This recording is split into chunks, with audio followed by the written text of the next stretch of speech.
Yes, it is me. Once again, that guy, that a-hole, that POS, that shit starter, that shit kicker, that diabolical, dark, corn husk carrying, reaping motherfucker. It's me. We're back. It's that Reaper gang. Y'all know what I was about to say. But we on all that. We on all that. And I'm just on one right now. So I think it's a lot of things that we should do. I think it's a lot of things that we need to do. It's a lot of things that F all that we must do. So let's get right into it. But first of all, I must say this. What the is up, fight fans? It's your man 3K the boss, aka Mr. Two Hands Up. Fah, fah. You already know what it is. Shout out to all my Reapers. Reaper gang business. So let's get into it. So shout out everybody in the chat. And then I'm just gonna spill how I spill. Cause I spill. Let's get it.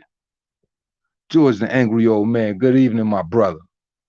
Serge, what it do? Carlos Rosado. Fah, fah. You already know what it is, man. Chin Smoke, what's goody? Look, man. VQ Chris, what's popping? Just came from IBFP's live. What's cooking here? Just talking. You know, you gonna hear some shit.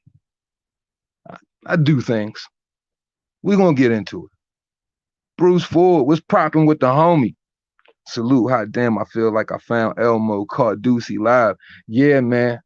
Yeah, man. Many blessings to all the Reapers once again. Shout out to the First Lady, the Queen, all the Constable. What it do, sweetheart? Glad you in the building once again. Oh, what a time to be alive.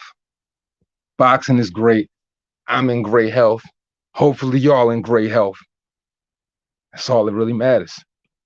Shit's crazy out here. Gabe Lopez, what's goody with the bro? Mando Solo. Let's get it. All right, man. So, of course, I was just over IBFP's live. It's fucking fun. I got a lot of laughs out of it, a lot of great energy and all of those things. But I just wanted to carry on from those topics because at the end of the day, when you're having a conversation, what I'm saying, amongst three individuals, what you perceive to be a debate isn't necessarily debate. It's just niggas talking because everybody's going to make points. And, I just, because it comes off like niggas think that there's a level of favoritism. Everybody likes a fighter. I don't care who you are. I don't care how you try to fake it. You can say it's all about boxing and this and that. And that is true because it truly is all about boxing for a lot of people. But for other individuals as well, even myself, you cannot tell me that you do not like a fighter. Like, it's impossible. That would be like growing up and just saying, oh, man, Jordan be crushing shit, but Kobe cool too. And not ever having that conversation. But Terrence Bud Crawford is perceived to like not fight a certain level of opposition. Now, you can't have a conversation without understanding. And this is no shots at everybody. This is just about the conversation because it was so dope that I wanted to carry it into what I just had to continue it over here.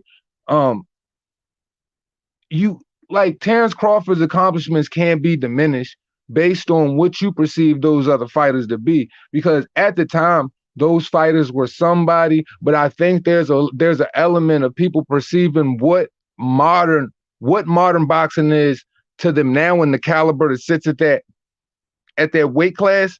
They might not necessarily agree that it's above par or it's up to status or whatever, but that shit don't matter. At those times, those guys were those guys. Because if we're going to make that case, we have to understand too that if we're going to sit up there and say that those dudes weren't really anything or they were average based on that aspect, then why wouldn't Why wouldn't any other fighter that you agree with as far as champion or be that same dude as well? It makes no sense, because I feel like if you look at some of the things that Terrence has done, and you look at some of the things Canelo has done, Alfredo Angulo, he had a catch weight. Did we talk about that? Did we talk about the other 4 catch weights that he had? Do we take those things in consideration? Do we take in consideration that when he fought Triple G, they fought at 155? Is Triple G a 155-pound fighter? Have to take those things into consideration as well. Now, when we speak on, you know what I'm saying, necessary drugs and all of those things as well, I'm just saying, it is what it is. So I take those things into account. So when I balance these 2 individuals out, I don't base my critique on Bud like Bud has done anything less of significance, because necessarily he hasn't had those are certain accomplished fighters in Bud's time at that position. They weren't necessarily as accomplished or had the necessary star power that they had. But I do believe that Bud Crawford had the highest viewership of, I think, all of the fighters on TV at that time, on live television. So it's just, for me, it kind of gets null and void, because when I say that he comes up short on most of his biggest accomplishments, like why is Floyd any different? Or why is not getting a draw with Triple G any different? Or why don't the cards, come into consideration? Because we just can't pick and choose when these things matter. Like, that's the problem. It's like, no matter what you say, people just gonna forget about. It's like we're just gonna wish-wash certain accomplishments, or we're gonna wish-wash certain things that are against other fighters to our benefit. I'm not gonna do that. So that's why I might say that, for me, Canelo is just a couple of things away from where he needs to be that guy. Because as far as talent, you can't take that away from him. Because, let's be serious here. How many of those guys Canelo fought are you really going to say are going to go down in the Hall of Fame outside of some of the over-the-hill champions that he fought? And if you want to talk 15 champions, let's look at them and let's really look at what it really is. It's no hate there. I'm not dismissive of his accomplishments. But at the same time, why are we going to all of a sudden shit on Yuriorkis Gamboa like he wasn't a dog, like he wasn't a champion? Like, why are we going to shit on Victor Postal all of a sudden like Victor Postal wasn't a straight dog at the time? Now, Bud, his 2 pay-per-views, they were what they were. But was Errol Spence, are we really going to acknowledge that Errol Spence pay-per-view buys aren't something that you really should be shouting about?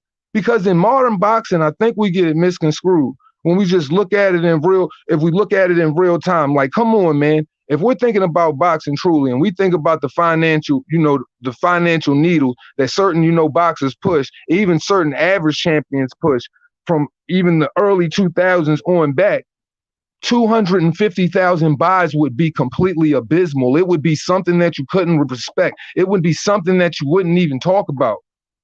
So at the end of the day, why is it that, we necessarily can't get wishy-washy when we speak if it's Errol Spence and he should have 60-40 or whatever because he's a champion at that time. Why? He's only competed in one division. Are we going to be dismissive of that as well?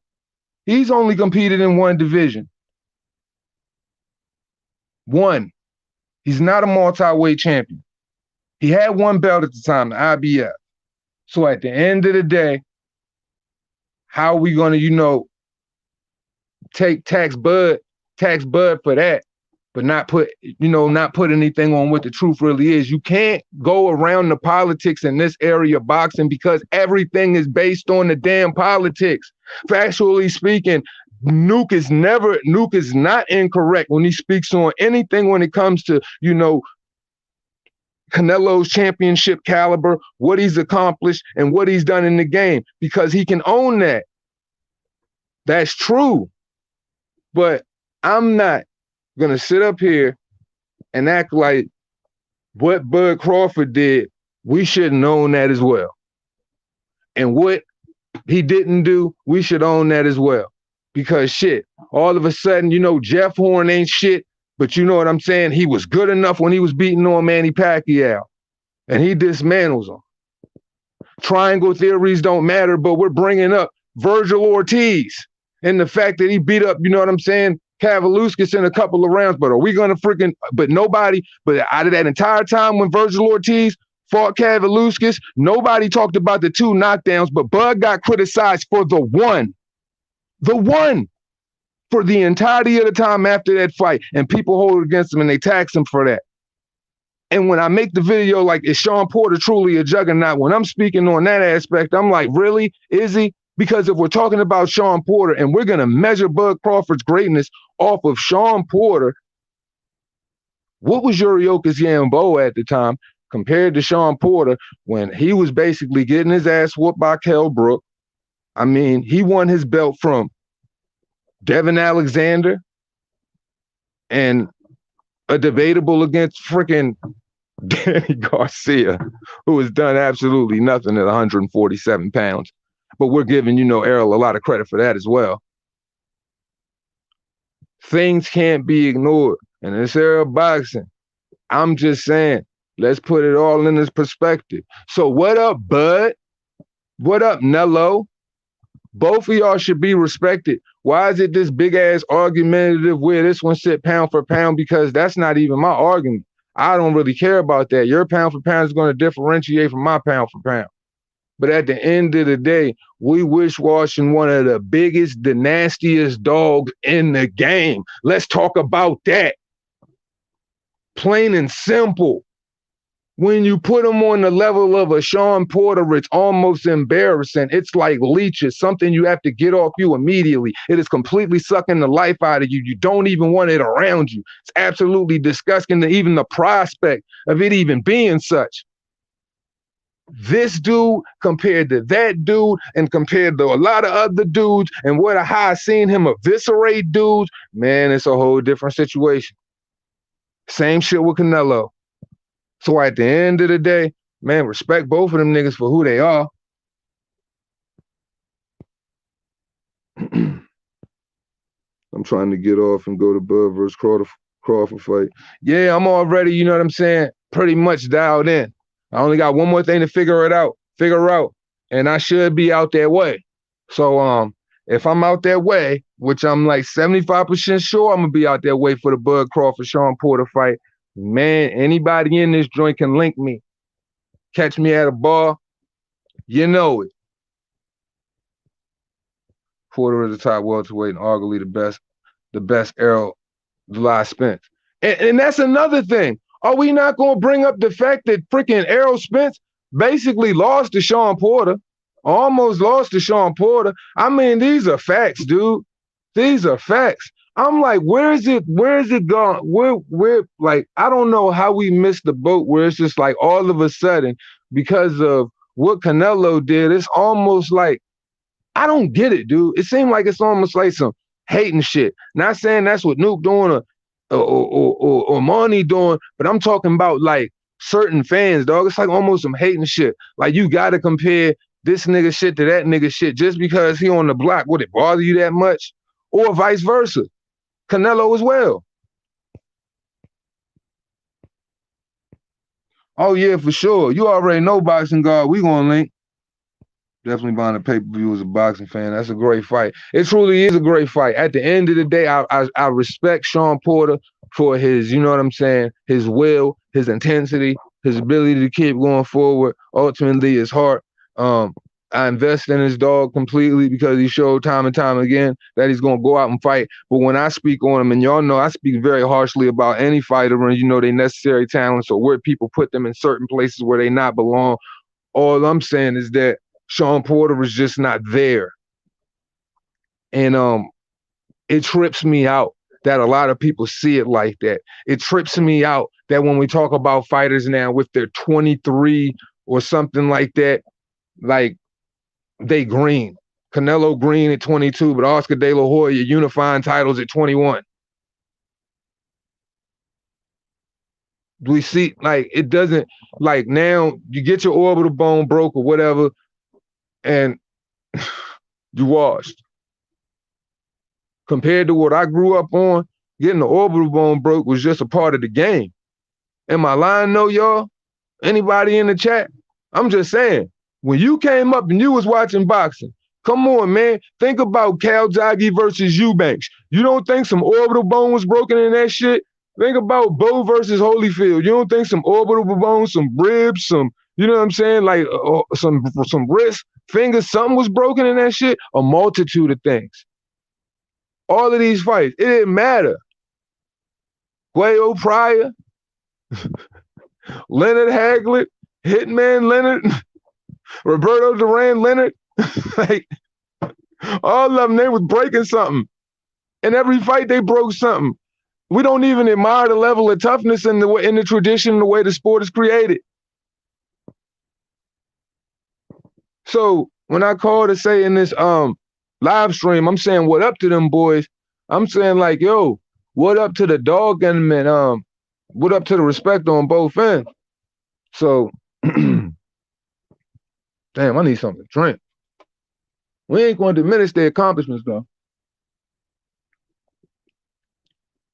Because if I'm diminishing Canelo's accomplishments, then what the fuck is these niggas doing to Bud Crawford's accomplishment? Can somebody tell me that? I must have lost the plot.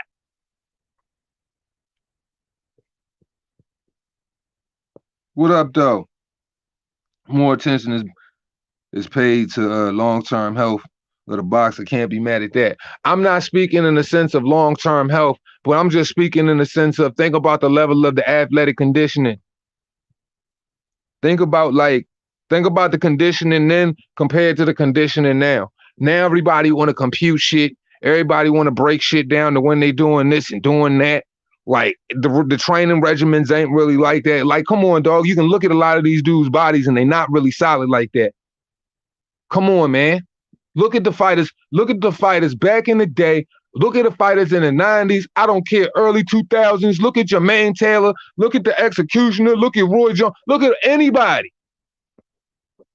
Unless your body size wasn't like that, you was built wild different. And either way, I'm just saying, when you step in the ring, of course, you're supposed to have doctors and all that on deck, but you could visibly see if a person getting their ass whooped or not.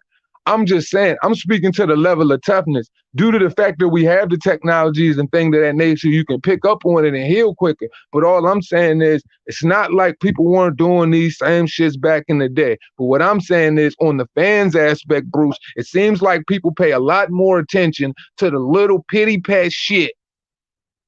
Like, you saying a nigga is done too fast. Like, he broke his orbital bone, it's over. Tell me it's not like that though, bro. And this ain't about Kell Brook. This is about all of them. Man, I just saw blood leaking from this dude here. He's never going to be the same. I just saw this dude get punched in the jaw, whatever. He's never going to be the same. Get off of it. Like, come on, man. Am I saying something that's wrong?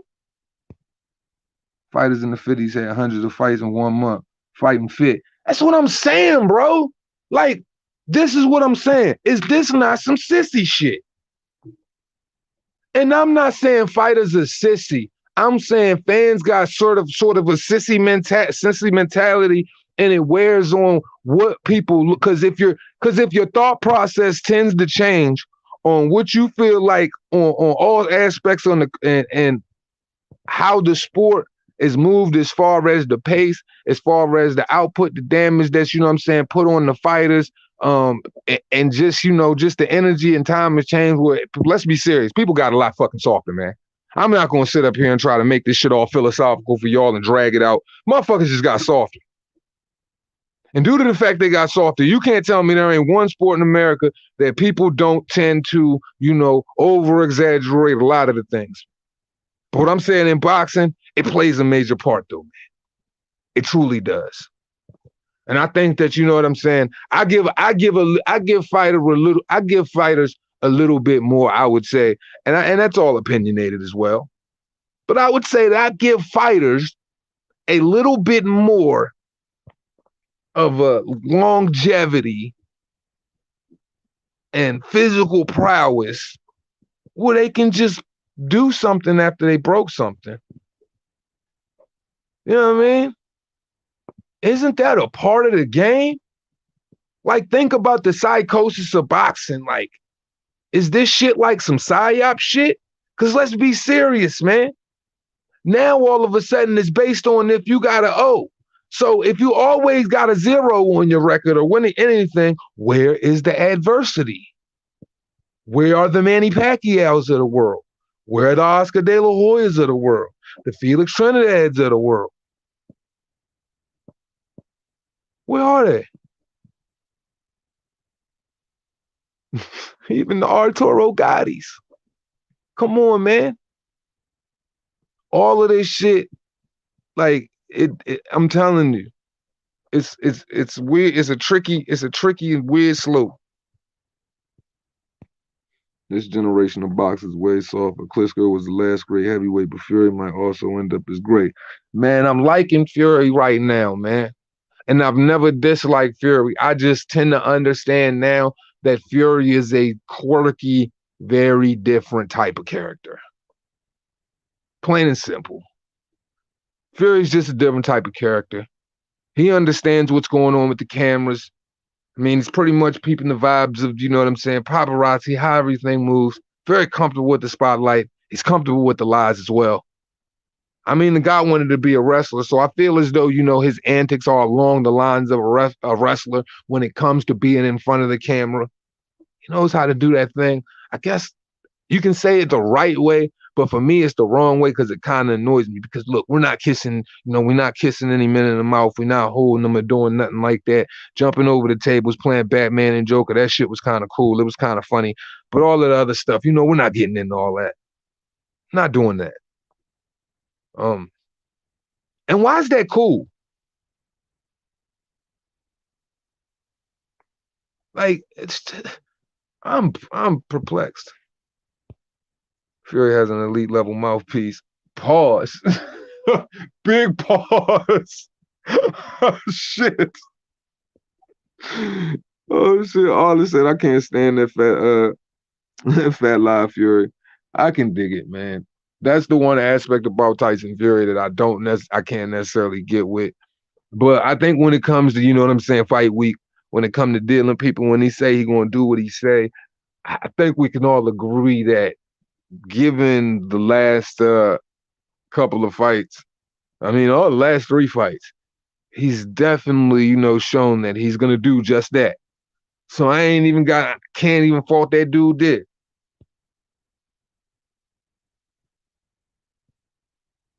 But seriously, certain things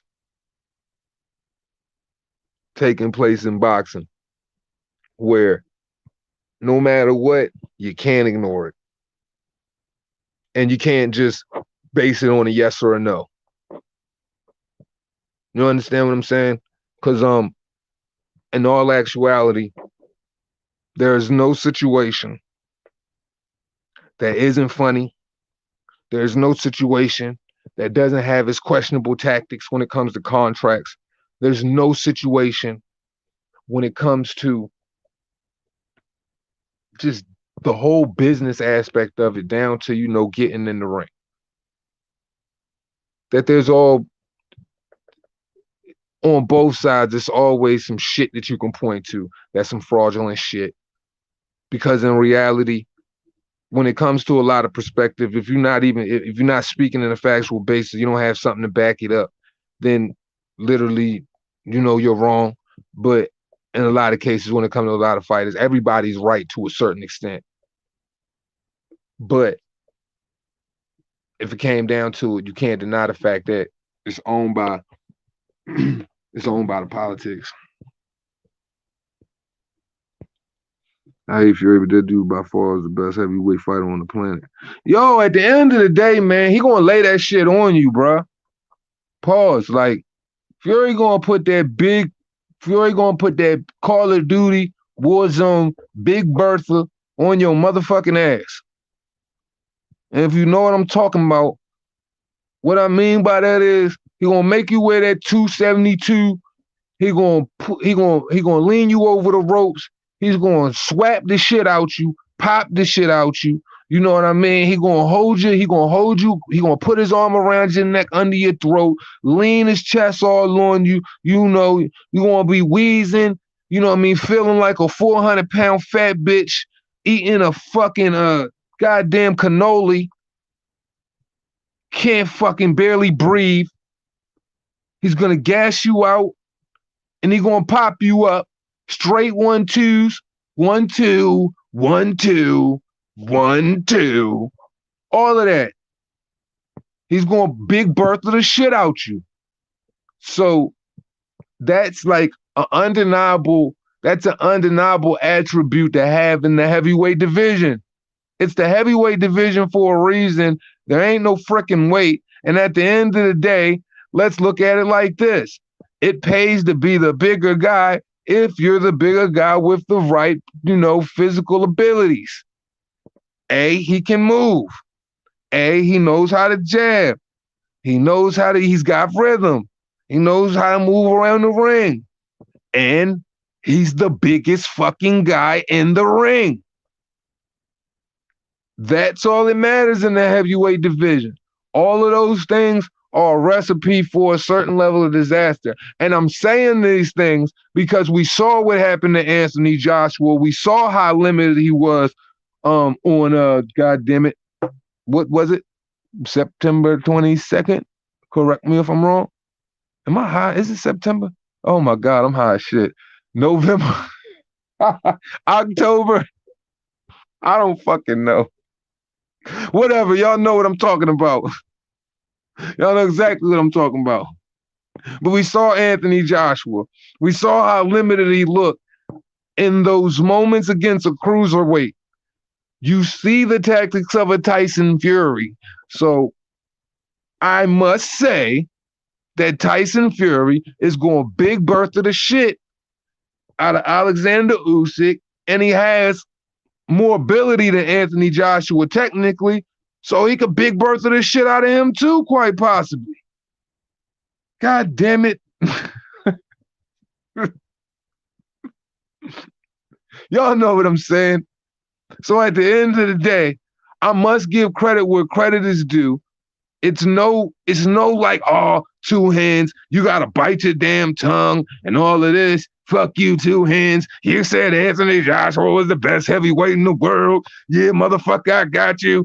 The tight motherfucker, tight motherfucker, tight motherfucker. I'm on your head, two hands. It ain't none of that. No. It's just, this is what I do. So I must acknowledge when tides have shifted and people are necessarily better than other people. And God damn it, Tyson Fury is the best damn heavyweight in the world. It's fucked up, but it is what it is.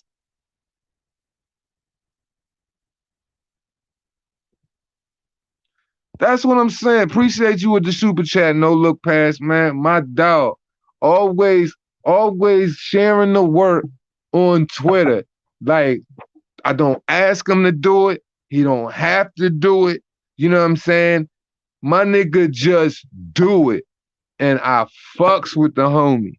Like, I fuck with y'all so heavy. And y'all know that shit too. Cause two hands tap in. That's why I'm telling y'all. Y'all need to get on Twitter. If you really want to rap with me and really politic it and understand that, real is real. I ain't no fake dude. This is me. This is me 24/7. Yo, I talk back, bro. I talk back on Twitter. No weird, goofy, dumb shit. You know what I mean? Like, I fuck with my people, man. Like, I wouldn't even be here if it wasn't for y'all. So why wouldn't I talk back? So I talk the fuck back. So respect to the whole Reaper gang. I see J Blues in the building. What's good though with the J Blues radio? Lisa Bales, what's up with the Queen? James Jameson, what up though? Toby Bartlett, my guy. Matt Chad, what it do? Yes, sir. Let's go, man. Let's go, man. All right, man. What we on? Okay. So I must be petty right now. And understanding my pettiness, you must forgive me.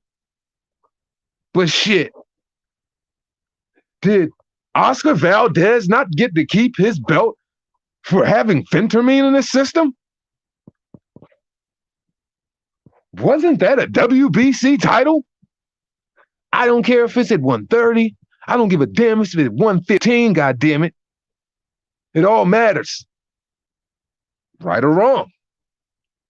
Well, didn't goddamn David Benavidez get his WBC title jacked at 168 goddamn pounds for being a little bit overweight? Yeah, I'm petty. And I got problems with it. See what I'm saying? See what I'm saying? So you tell me,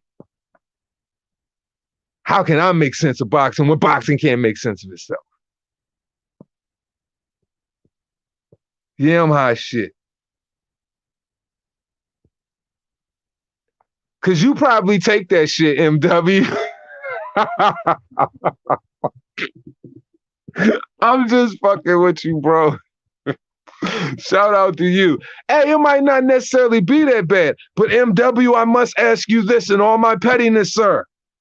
I must ask you this.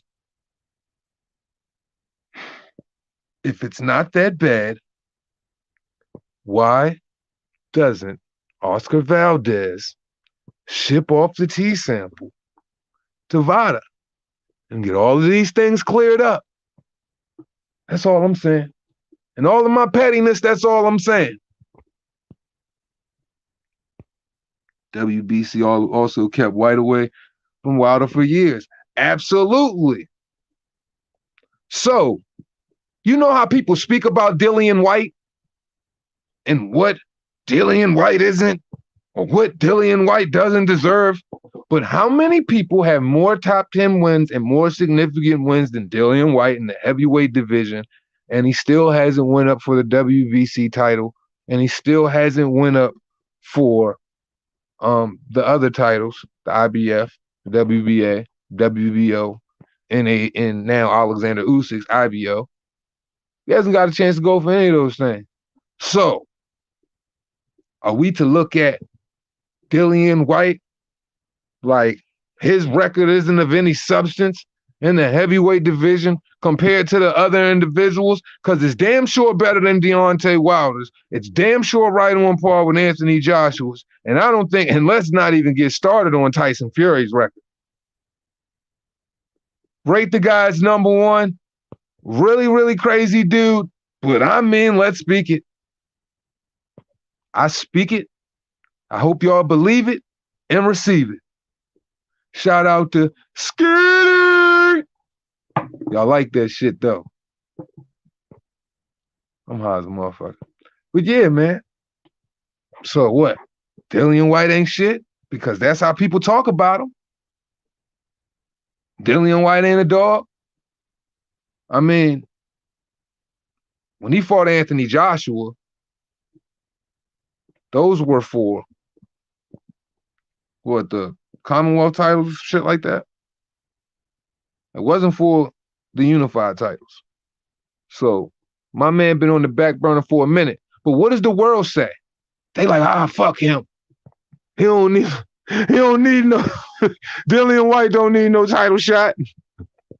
That motherfucker need to go fight. Fuck him. Fight Otto Wallen. We want undisputed. But hey, man. But we want but Deontay Wilder, we ready to shed sweet tears if this dude don't get it back because he was cheated and living those delusions. Man, this is a weird, weird space, man. A weird space.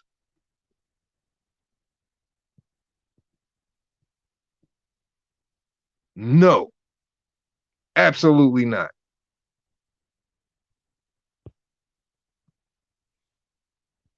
One of the very few channels I rock with. I had a firewall drive for Phoenix, SoCal. That I had to make not long ago. His streams got me through that trap. That's what's up, Brody. Glad I can get you across the, you know what I'm saying? Get you across the states and shit. My man made it back safe, you know what I'm saying? All is good, man. Let's keep it moving. Fury doesn't have to prove himself as number one according to people. But he truly does, though. Because now it's funny to me that after Eddie Hearn makes his statement, Michael Benson puts out the tweet. What does the other half of boxing say? They sit up there and say, Eddie doesn't know what he's talking about. Can't do a million buys, et cetera, et cetera. Nobody cares about Dillian Whyte. But right before the fight, we do know the WBC mandated that the winner of Tyson Fury versus Deontay Wilder must fight Dillian Whyte. So how in the fit up? Yeah, I said fit up. How are we going to sit up there and just completely try to be dismissive of that shit? What is it with people in this dude? Why do people act like this towards this dude? It don't matter what my man do. It don't matter who be available at that time. They ain't good enough. They damn sure think they ain't gonna care enough. But I'm gonna ask motherfuckers a question though, and I'm just gonna give them the answer at the same time. Does this motherfucker sell out the O2 Arena like nothing? Does he not probably get the, you know what I'm saying? What? I would say easily, shit, probably the third biggest person, fourth biggest person in boxing. Facts. Andy Ruiz, he touching paper that Dillian Whyte been getting for a brick. Over in the UK like nothing. Yeah, Povetkin up out of there, man. That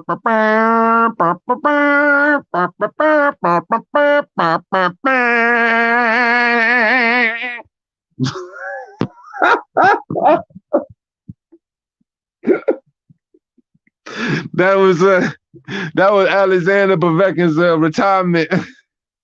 That was his retirement syndrome. No bullshit. So it's like Dillian Whyte getting the short end of the stick with this man selling out O2 like nothing, getting the fourth biggest person in boxing, and people disregarding him. They don't care about his mandatory or nothing. So that's just let you know your boxing fans are fucked up. They're all the fucked up individuals. All y'all motherfuckers need to be mentally evaluated. I'm starting to worry about y'all for real. Electroconvulsive shock therapy. Take one. Fuck out of here. Oh yeah, we're gonna have some fun tonight. Let's get it. I tried. It just don't work for me. It just don't work for me, Bruce. The Whyte not offer Wilder his biggest payday several times. Wilder ducked him hard. Wilder said he could make that man wait for 2 years. And these freaking delusional cock gobblers sat up there and said that shit wasn't so. Fuck Dillian Whyte. Like, come on, bro. Wilder walked away 150 million. Wilder walked away over 150 million to pick up 20. Great move. Now, yo, you got to be a new type of stupid.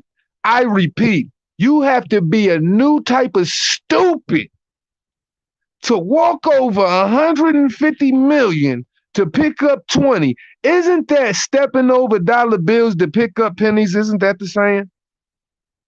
I believe that motherfucker was stepping over dollars to pick up pennies. That's the definition of a Darth Skitty. I'm trying to tell you. I know this dude by now better than I know himself. All of the stupid actions he does, all of the above, I'm all on it. I know his every move, bro. I'm his worst nightmare. Dun, dun, dun. He know that shit.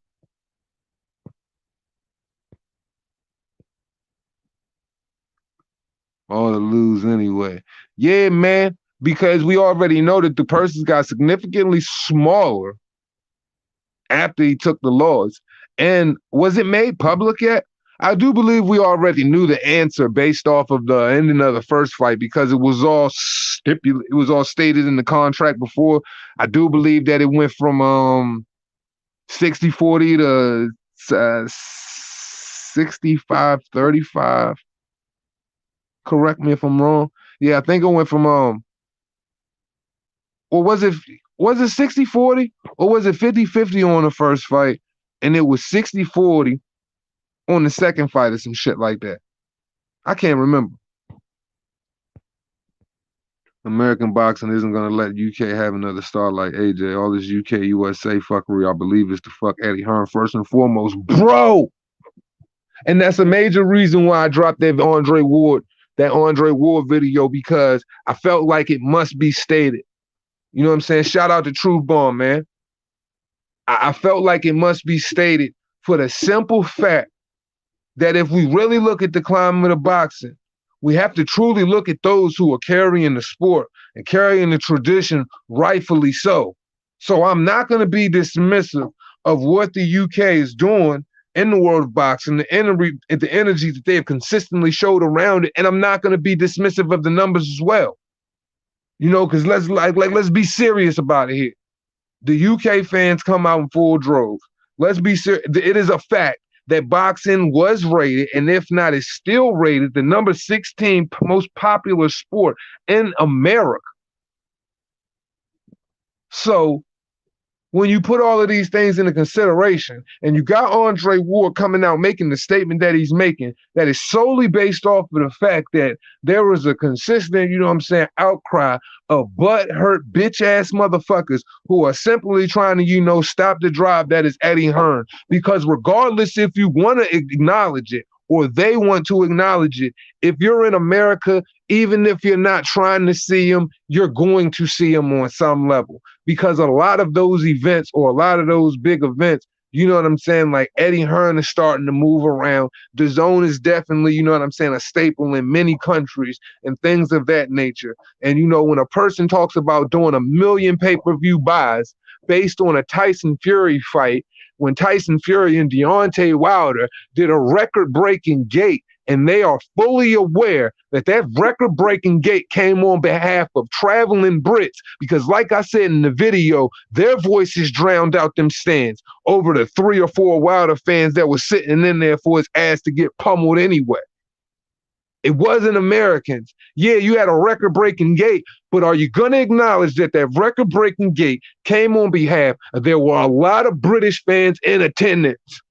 Or you just gonna sit up there and act like that shit happened based on the American fans when American fans barely invest on any freaking boxing match unless it is a Canelo Alvarez fight, and that doesn't even have to do solely with America anyway. But he's the most popular known figure and pretty much made his home here. So yeah, they fearful of all that because 1 million pay-per-view buys, they can do it. Tyson Fury ain't even doing 1 million pay-per-view buys over here. Let's talk about it. That's with Deontay Wilder, our supposed American champion at that time. Disgraced one, might I add. So taking all of these things into consideration, you got Anthony Joshua coming over here, what, freaking 2 years, like what, was it 2 years ago? Time been flying, man. I've had a lot of shit to do. What was it, like 2 years ago? Anthony Joshua comes over here, win, loses, or draw, but puts on a freaking epic showing, masterful showing, win, lose, or draw at MSG. How many people light up MSG and sell it out for a boxing event? When is the last time you seen that? That wasn't an American boxer against a fat kid nobody said they wanted to see, didn't appreciate, didn't know anything about, or anything of that nature. Let's talk about it. Yeah, I bet they are fearful.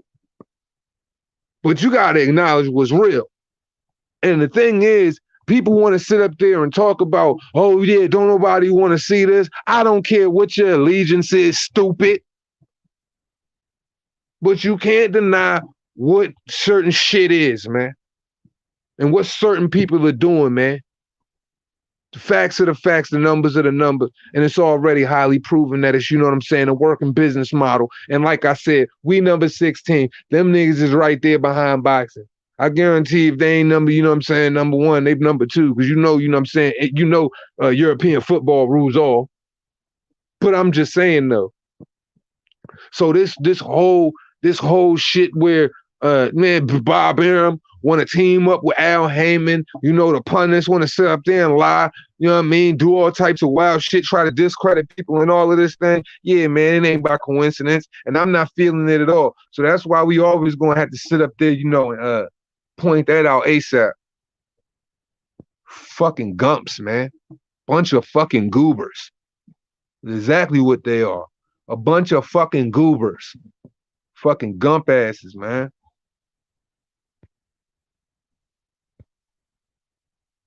Crazy thing about that shit is, man, Canelo, the American champion, but that nigga representing nothing but his home country, man. They need to get the fuck out of there with that shit.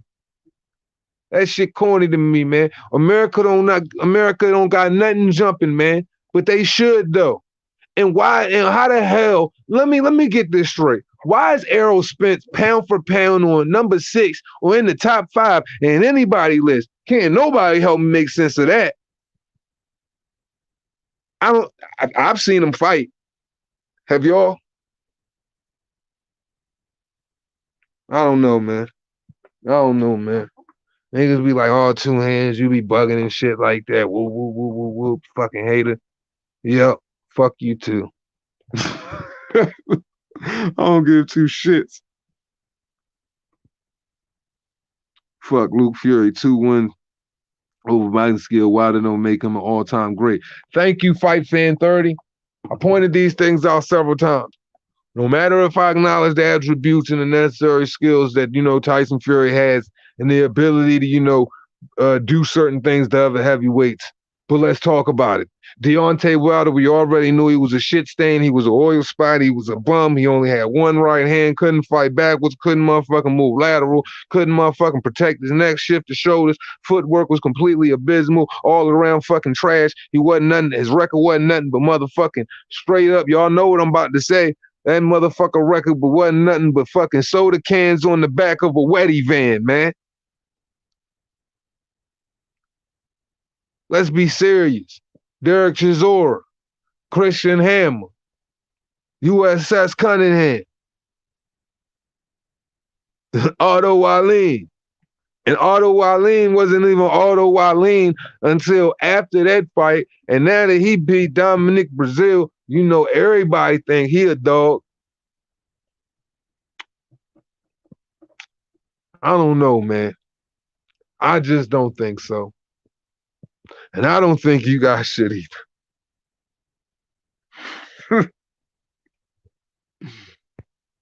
Don't worry, 2 hands. Jared Anderson is gonna rep. Oh yeah.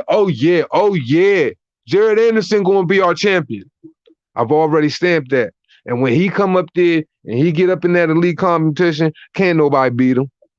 Ain't nobody gonna be able to beat him.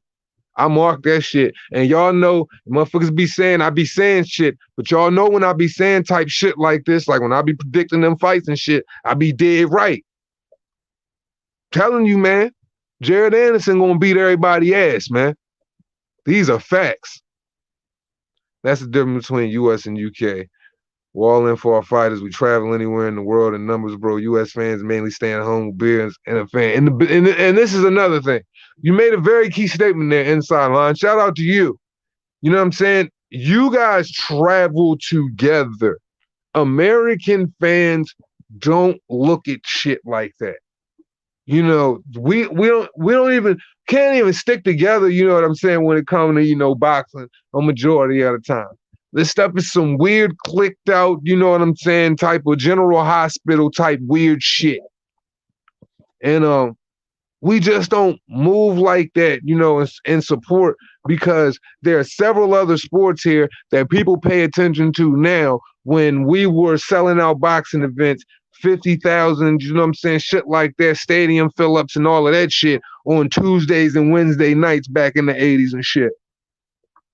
And if only people, and it's just not the same, man. But that's the main thing that definitely differentiates between us and y'all.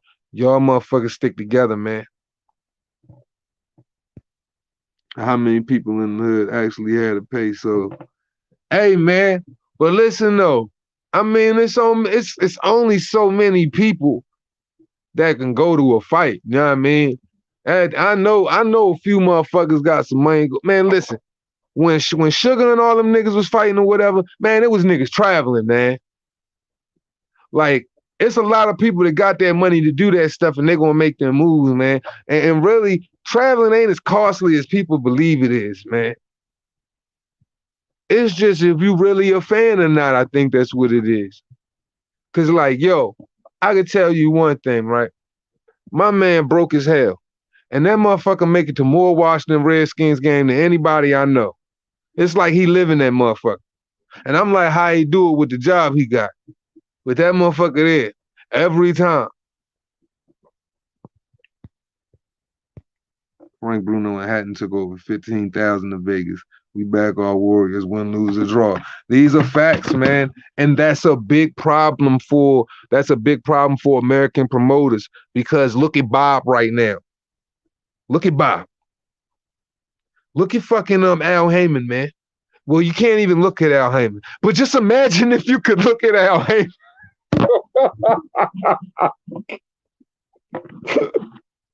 But just imagine if you could look at Al Heyman, man. If you could look at Al Heyman,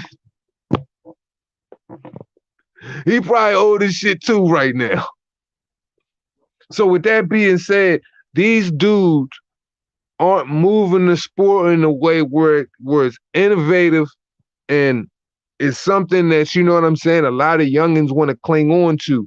But the way Eddie moving it, they make the sport bigger than, you know what I mean? Okay, these fighters are coming out here and they just gonna have this fight, and you know it's gonna be the same average, you know, average arena, average type of, you know, atmosphere. And man, you gotta bring a little bit more than that, man. I mean, those other things matter. And you start to lose sight of that when you start to get up there in age, man. And I mean, the younger guy, you know, it's also known that the younger brain is, you know, also going to innovate, you know, a lot more. So that being said, it's going to be hard to get. They got to try to get him out the way.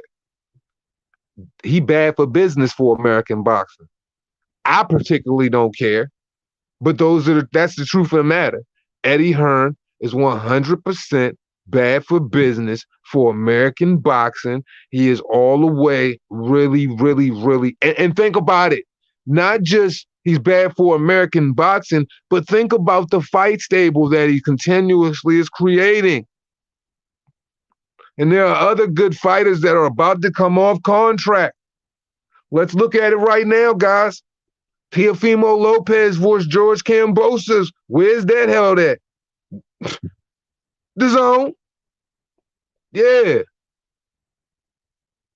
American boxing is definitely plotting to try in some way, you know, make Eddie Hearn look a type way. Because realistically, they just can't beat him off top.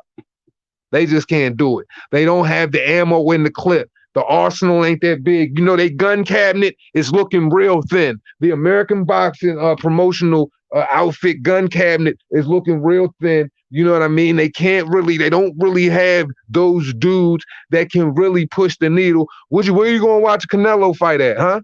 Huh? Where you going to watch a Canelo fight? More than likely, you're going to watch it on the Zone. But, you know, Canelo and Eddie Hearn doing what they do, you know what Eddie do. Eddie gonna let you fly. Eddie gonna let you fly. Them other dudes, they don't let you fly like that. You know, what y'all talking about?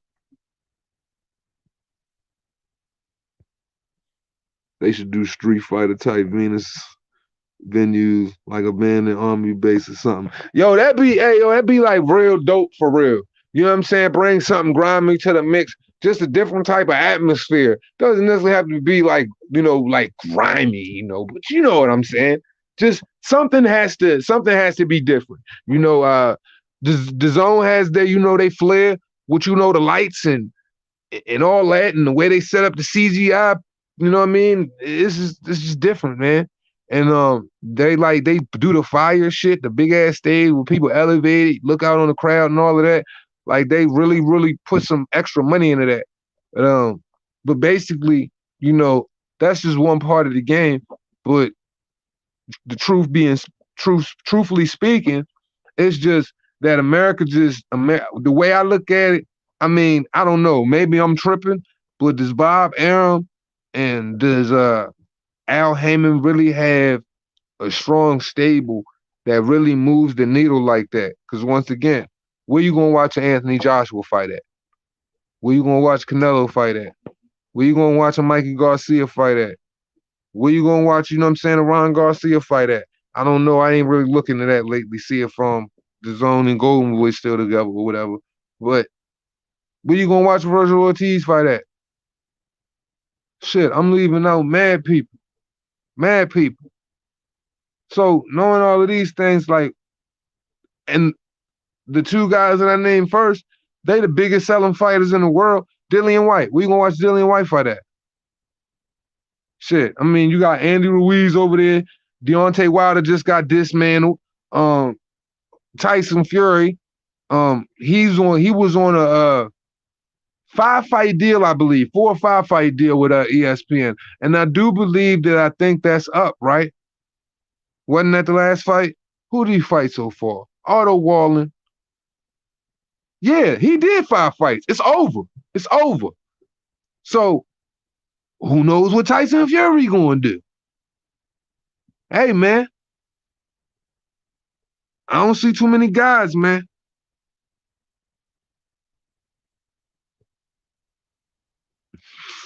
Where's my specs?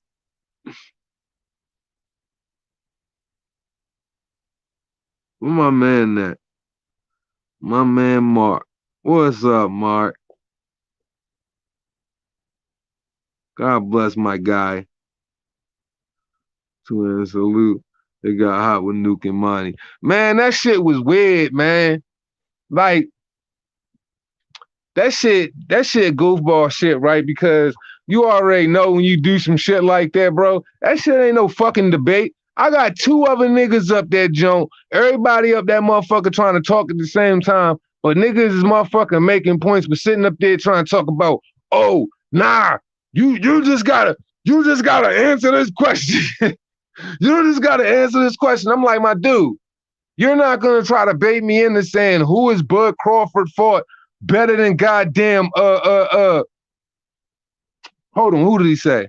He said, who is Bud Crawford that's fought better than Floyd Mayweather Jr.? And who is the other guy? I'm trying to think about it. But whatever. And I'm sitting there like, bro, oh yeah, it was Floyd Mayweather. Hold on, who was it? Fuck whoever it was. But I'm just sitting there, I'm like, yo, I can't. Oh yeah, it was Floyd Mayweather Jr. and Triple G. He was like, who? Because it just got into a conversation about Bud Crawford being pound for pound, and that wasn't even, what I was trying to say. So I'm sitting there telling him, I'm like, I'm not going to answer that shit because you already know I would have to give you an inevitable answer that's a resounding no. So knowing that I would have to answer that question with a no, but it's deeper than that, and you like, nah, I'm not going to let you respond. You just need to give a yes or a no. Who at the time was Bud Crawford? Who at the time could Bud Crawford fight that could even measure on that level of stardom, could measure on that level of where Triple G was in their status and where Floyd Mayweather was? Are you kidding me? That's not even fair. So in my eyes, I'm looking at it like this. If you're going to try to do that, we got to understand that you can't leave the politics out of the fact that when certain individuals, when he made offers to Danny Garcia $3 million, he didn't want to take it and turn it down. And for, I believe it was Luis Collazo for less. And then, he making offers to Sean Porter, but Sean Porter saying it's a low ball, but you're fighting for that type of money, and your highest payday, they offered you $2 million. Your highest payday was what? Supposedly 2.5 with Errol. You didn't even want to negotiate. You went straight to the media. So given, and even those dance partners can't compare to Floyd Mayweather or compare to Triple G. We're talking about those two individuals did 1.1 million pay-per-views. Floyd do million pay-per-views all the time. So that's not a good, it don't balance out for me. So I just, you know what I'm saying? Like, I don't know, man. It is what it is. Like I said, everybody right in that situation, I guess. But my whole thing is this. When you look at Canelo, you can't ignore the fact that the man got popped cheating. You can't ignore the fact that he got a bunch of sus cards. And yes, we do have to acknowledge the fact that regardless of whether he won or he didn't, but man, that nigga got a lot of over-the-hill dudes on his record. He got a lot of questionable dudes on his record. 5 catch weights, you know what I'm saying? Yeah, he got certain accomplishments, but I don't give a shit, man. Like, I just don't ignore certain shit. So I'm just not going to sit up there and act just like diminished blood accomplishments like he's some bum. Fuck all that. Niggas just want to like niggas just want to ignore like Canelo hasn't come up short in his biggest moments, bro. Let's be honest. His biggest moments, he come up short. And then people excuse is, oh, he young. I don't know why. I don't know who brought this shit up, but y'all just got me started, man. I ain't want to go into this shit no more. We talking about some different shit. But that shit blow me, man. The niggas be acting like Canelo perfect, bro. Canelo is not proven to me yet. He's an amazing fighter, but I don't care what nobody say. You can love him, and I know fans is going to show a lot of favoritism, but Canelo is just not proven to me yet. I just want to see this dude fight a certain caliber of a person and win. Like, yo, that Triple G shit wasn't enough. And understanding when you watch Triple G recently, this motherfucker got Hulk Hogan skin falling off of him. He don't even look good right now. He running around like Larry Holmes, flabby and sick, talking about a third fight with Triple G. Man, that dude going through hell with Sergey Derevyanchenko, who getting punched up by Jamal Charlo. I'm like, man, come on, man. All I'm saying is, how can we ignore those facts? Act like Callum Smith wasn't on a 5-week notice, but niggas talking about, well, Callum Smith said he was training for 2 months. He was training for 2 months. Man, that shit don't mean shit to me, man. That shit was on a 5-week notice. So all I'm saying is, what kind of drug test can you have on a 5-week notice? But hey, man, I just can't help but say shit. You know what I mean? And if niggas want to just, you know what I'm saying, do what they do, and that's how they feel, cool. But I got the right to feel differently, man. And all of a sudden, Victor Postal a fucking bum, man. Like, Victor Postal was a bum. Come on, man. Come on, man. Wasn't Victor Postal like the most avoided dude at that time? Didn't nobody want to fight Victor fucking Postal, man. But dismantled that dude. And if Victor Postal was old and washed out, I swear to God he was giving Josh Taylor. I swear to God he was giving Jose Ramirez. Jose Ramirez almost lost his shit. A run for his money. So what does that say about the caliber of opponent if the nigga only fight bums? I don't know, man. Was Rocky Fielding a great fighter? Alfredo Angulo, he had a catch weight. Amir Khan, he had a catch weight. When he fought Triple G, fought him at 155 goddamn pounds. The ghost weight, Casper division, the goddamn Twilight Zone. Was Kermit Citron it? Hold on. Was the over the hill Sugar the Shane Mosley the one that did it for you? Or the guy who beat the shit out of that old ass bald head janitor dude, George Groves in the in the World Boxing Super Series? Am what I'm not saying facts, or am I crying about something? And I take nothing away from him. I don't know how many times I gotta say this shit. I don't take nothing away from him. I like the dude. If you want me to understand where you're coming from, there's certain shit that's gotta get done. Bars. And I ain't even mean to rhyme like that. I'm just saying. It is what it is, big. But the nigga gotta do certain shit for me, man. Bud Crawford, the dog, pound for pound, was designed for the little man, you know what I'm saying? His talents, his techniques, strictly accomplished, you know, and compare it to, you know, the bigger guy in the division. The bigger guy in the opposite division. Way bigger guy. Like I said, everybody's criteria is different. I think Bud Crawford is that nigga, that dude, great fighter.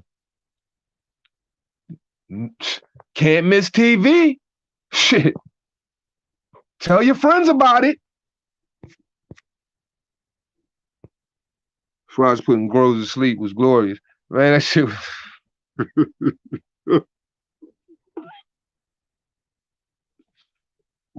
At the end of the day, hold on, who else, man?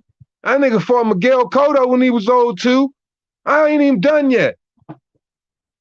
I mean, was it Avani Yildirim? Are we going to sit up here and be honest about the fact that if you're going to look at Canelo's 168 run, are we really going to appreciate the level of talent and opponents that were there? Or are they just opponents that were there? Because if it comes down to later in time and somebody happens to have somewhat of the same accolades, since this is what the argument is like, if we compare that 168 run to whatever he does and he fights somebody that's better than him, are we going to sit up there and we're going to rag that shit? We're going to tell the truth? Because let's be honest. What about goddamn Callum Smith, Billy Joe Saunders, Caleb Plant, who is unproven and definitely 100% who needs to take the true title of Pillow Fist away from Tyson Fury and be bestowed upon him because he has the softest hands in the game. Ain't fought nobody. Jose Usyk was supposed to be the boogeyman. Oh my God. Oh my God. Billy Joe Saunders. Like, am I missing something here? Okay, yes, they're champions. I take nothing away from that. But those ain't the biggest fights Canelo had, and that's my point. Those weren't his shining moments. Those weren't the biggest moments in his career under the lights. Floyd Mayweather was when he was supposed to perform. If those other dudes, if Bud Crawford didn't perform in those areas, what would you say about Bud? What would you say about any fighter right now if they didn't perform in those areas? Like everything on the card ain't what it is. Everything that you see isn't necessarily what it is. Shit happens to be a little different. We just have to accept a lot of shit that ain't necessarily such. But one thing that, you know what I'm saying, we can be honest about, we can be honest to say that, you know what I'm saying, like, yo, okay, a lot of these niggas is over the hill. A lot of these niggas is mediocre. And yo, man, we definitely know that you done got wrapped up in some shit, you know, and WBC moving, you know what I'm saying, got 106 faith in you and all of your goddamn Klimbo. And like, you know, now Klimbo levels have completely changed and shit like that. They didn't get smaller. They got bigger, you know what I'm saying? So you can test for a higher level in WBC, but oh, let's just ignore that. I'm just being a hating ass dude. If I'm a hating ass dude, just have some little 4-year-old just walk up to me and kick me in the nuts right now. I'll take it. If I deserve it. Some bullshit. Hey, yo, that's that man's favorite line. Like, I'm...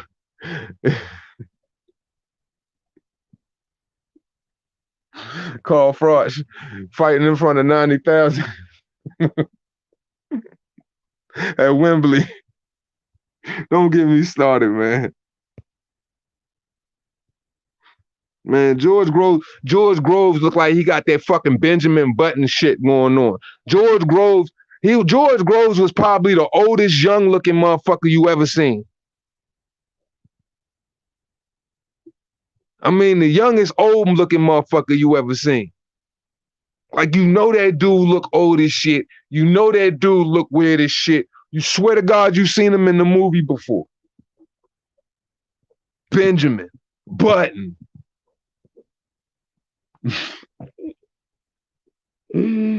Oh shit. Fucking hate you guys. It's like I'm just playing. I don't hate you guys. A lot of fans take a piece of paper but ignore the writing on it and what it means. Absolutely. All I'm saying is, Mark, this is the thing. If we can criticize Bud and say Bud didn't accomplish certain shit in his career, but at the same time, we gotta be dismissive of the other shit that's involved in it, because there are other things that are in play. Just like many other fighters, there are other things in play. You can't be dismissive of that shit. We got to be honest about it all. It just pisses me off that, one person is going to get criticized, but the other person is, you know what I'm saying, definitely fucking on par, and the fucking champions that he fought aren't the fucking greatest champions in the world as well. And then when he did fight when it was showtime, he didn't show up. So all I'm saying is that's what I was there for. That's what I was on IBFP channel for. I wasn't on IBFP channel debate if Bud Crawford was number one. I wasn't on IBFP channel to sit up there and talk about Errol Spence and Bud Crawford and what his pay-per-view sales were, because to be perfectly honest, Errol Spence pay-per-view sales ain't no better. And the only reason Errol Spence had, and let's get this straight, 275,000 to 300,000 buys is completely abysmal. It's terrible. It's not good. And if anybody thinks it's good, go ahead and just shoot yourself in the knee. It'll be okay. Just give yourself about 3 fucking months, you fucking idiot. I'm just saying, let's not act like, one was above the other. I didn't come there for all of that. I simply came there for, the criticism, because, if Bud Crawford says something about Canelo and whatever meat he gonna be eating, is he not right in saying such? Is that not a fact? That was the excuse. Like, so we should be dismissive, hate on the nigga. Like, nah. Because truth be told, hey, if they did it, they gotta own it. And if they didn't achieve it, man, hold that shit. Own that shit. Tired of this shit, man. Shit pissing me off. Motherfuckers act like, man, I don't give a fuck. I don't give a fuck who you think. I don't care who you think is pound for pound. Like, you don't got to care who I think is pound for pound. That's why I was just jokingly saying, opinions are like assholes. You don't necessarily got to smell my fart. I don't necessarily want to smell y'all motherfuckers' fart, but it is what it is. You know what I mean? We all entitled to shit. So, man, like I said, that wasn't the reason why I was there. Fuck that shit. But for real, the shit was funny, though. It was good entertainment for the subs. And I'm glad everybody, got a little kick out of it or whatever. But, I didn't look at it like a debate, like I said. There was 2 other individuals there. There was no, you can't be a person that's, look, and let's get this straight. For all of these dummies out here that want to consider shit a debate, you can't consider something a debate when the one individual that is in the argument is trying to be the mediator as well. How does that work? It's okay to cut niggas off when you want to cut them off and not cut niggas off when you want to cut niggas off. It don't work like that. And that's why I had to make it very clear.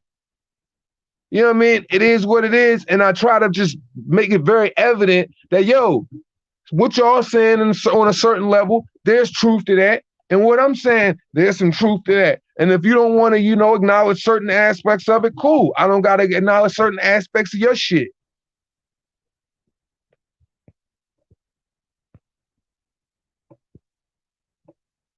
There's a difference between A side and leverage. Absolutely. And knowing that there's a difference between A side and leverage, I would have to say that, at that time, Errol Spence only held one title at the IBF, and that was what I was saying too. Damn, Boone calling me right now. I'm on live, Boone. I can't talk, man, but what up, though? All I'm simply saying is, at that time, Errol Spence had the IBF title that he won off Kell Brook, and Terrence Crawford had the IBO that he won off Jeff Horn. So if you look at, one's accomplishments and levels in the game and what they've done before, and honestly, Terrence Crawford was never a pay-per-view guy. He only had one pay-per-view showing at that time because the Amir Khan fight didn't happen yet, I don't believe. He only had one pay-per-view showing, and that was against Victor Postal, right, Mark? I'm damn near 95% sure it was Victor Postal. Didn't do well, but he was known for having like the highest viewership on ESP. I mean, on like American cable and shit like that. As far as a boxer concerned, it was something like that. Some with ESPN. Like I'm super high and good with remembering every motherfucking fact that I'm saying I take down and I gotta put out for y'all, but you don't know what I mean. So at the end of the day, I leverage them both to where it's like, okay, if individuals can't get across it, it's 50-50. Errol don't want to accept 50-50. He's saying that it's supposed to go 60-40 his way. And then when Terrence Crawford is laughing at that and saying, yo, it ain't going to go 60-40 your way or whatever, which it shouldn't. You know what I mean? If we can't do 50-50, now niggas want to start talking 70-30 bullshit and shit like that. But, that's all Bud for. God damn it. It's so, and it's such trivial nonsense too. Like, what does that even matter? Like for real. And honestly, what is good enough as an accomplishment for boxing fans? Because I have not recognized one thing that has ever been good enough for any freaking group of boxing fans that I've encountered. Because I've recognized a lot of delusional people from the time that I've been doing this shit, and people just can't get on the same page and accept one thing for what? Because like I said, at the beginning of this shit, can nobody, pundit, freaking fan, enthusiast alike, say that they don't necessarily have a favorite boxer and it plays some necessary part in a lot of their conversations. Or, they're not going to feel some certain type of way, or they're not going to feel like they need to, make whatever narrative they need to make and say whatever they need to say and combating that theory if you feel like it's wrong, regardless of whether I do favor some fighter or I don't favor some fighter, or if it's just a fighter that I have to necessarily talk about and I don't feel that way, I'm still going to motherfucking speak on it. Like, I can give two fucks about Andre Ward. Like, I'm going to talk about it.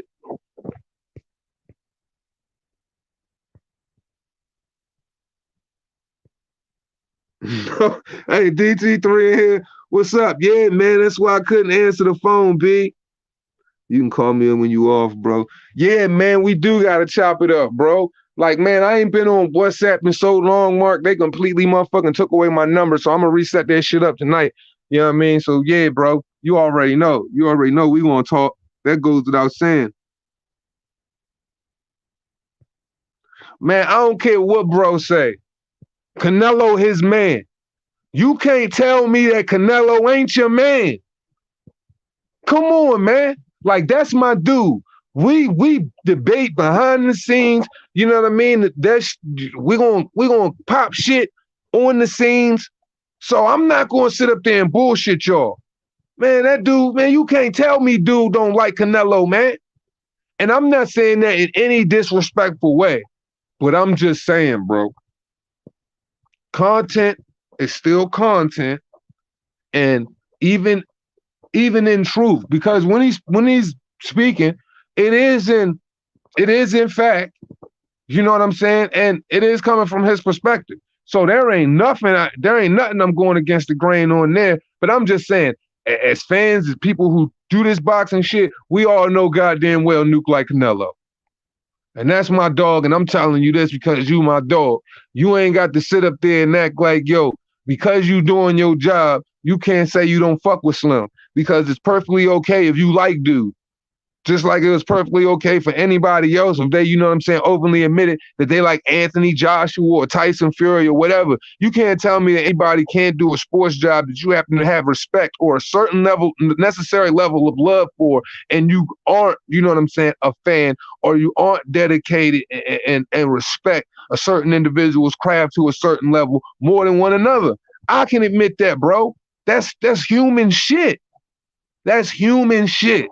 So if we're gonna sit up there and pretend that, hey, you know, it's just all about boxing and facts, yeah, it's still that. But my nigga, you like Canelo. Just like I said, I openly admit, said, Bud, my man, I fuck with Anthony Joshua. You know what I'm saying? I fuck with a bunch of dudes. Shit, Devin Haney. I did fuck with T.O. real heavy till he started getting weird on me. Josh Taylor. Naoya Inoue, that's definitely one of my favorites. So what I'm saying is, what's wrong with that? Does that stop y'all from saying, does that change y'all perspective on how y'all think that I call this shit? Real rap. I don't think it does.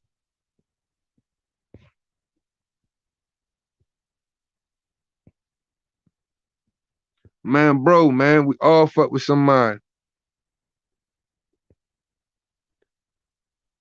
Like that nigga, he did say that shit right. He said, I ain't a fan of fighter, he a fan of greatness. Well, goddamn it, look, man, I'm still waiting to see that shit. Yeah, I know you gonna hear me too. I'm still waiting to see that shit because it ain't proven. He ain't fought and beat the dudes I need to see. Like I said, you sitting up there saying he ain't fought somebody who he fought better than Floyd Triple G. He ain't beat them motherfuckers. So what sense do that make? I mean, shoot, if y'all want to say he squeaked past Triple G on the second one, but he damn sure ain't beat Floyd, and he damn sure lost to Triple G the first time. I don't care if it's a draw or not. Even Ray Charles can see he won that shit, man. Canelo was the king of 117, 111, man. Tell me if I'm lying, man. He probably got 117, 111 tatted on his shoulder in Roman numerals, man.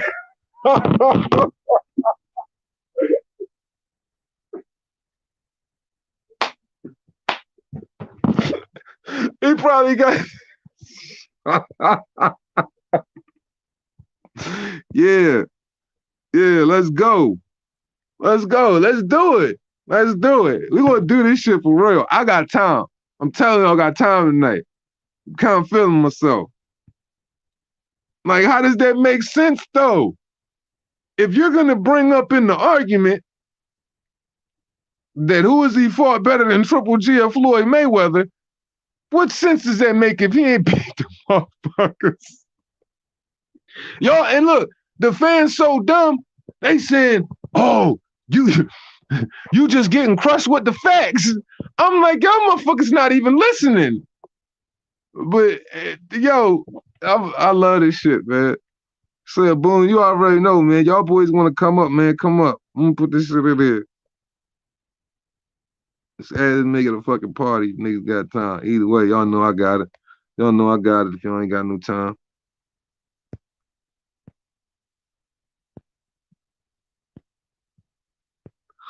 One thing I will say, I don't want to hear a motherfucker ever say that I changed my energy when it come from Nuke page or when it came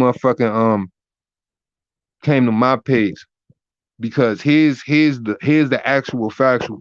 I've been the one motherfucker who always stay consistent in my interpretation because that's just who I am as a fucking human being. And I know for a fact that a lot of motherfuckers don't live like that. And that's not to toot my horn. That's just what it is. And if anybody can tell me that I, you know what I'm saying, completely motherfucking been a flip-flopping dude when it come to just, you know what I'm saying, my thought process and what I stand on when it comes to this boxing shit, please be more than willing to show me. I'll pay you if you can. And I think they know that too. I don't know who this is. Beams 2K. What's up, Reaper? Yo, what up, though? Oh man, I'm just listening to your channel. It's the first time to listen to your channel, brother. Appreciate you. I appreciate you too, homie. Glad you tapped in. What's good with you? Oh no, yeah, you just speaking fast, man. Because I just feel like Canelo ain't really fought nobody, man. You know, and I said the same thing when he gave that what franchise championship. I said that's a bunch of crap. That's a bunch of crap, bro. He ain't fought nobody since Mayweather, and he got his butt, man. So I'm like, yeah, bro. Like all I'm simply trying to say is that, you know, when it just come down to it, if we're going to acknowledge his accomplishments and we're going to talk about a certain person's greatness, you know, these are things, you know what I'm saying, we just can't leave out due to who we favor in the sport. I just think that's corny, and I'm just like, I just don't understand how people, you know, it's like we pick and choose who we want to villainize in the sport. You feel what I'm saying? Right. And that's just my whole problem with it. So I'm just like, yo, how can anybody, you know, give an honest interpretation when we know that this is a constant? Didn't he get suspended for drug testing too? I don't think they didn't suspend him. They kept him on. Oh, I thought, because I know in that press conference, Plant had brought that up or something. He brought that up. Mark, boom, what's popping with you? Dude, you got an echo. All right, bet. I'm gonna just mute. Yo, what's popping? I'm good. I'm cooling. What's up with Mark though? Oh, bro, I'm just chilling, man. I'm about to eat some What's up, food. DT3?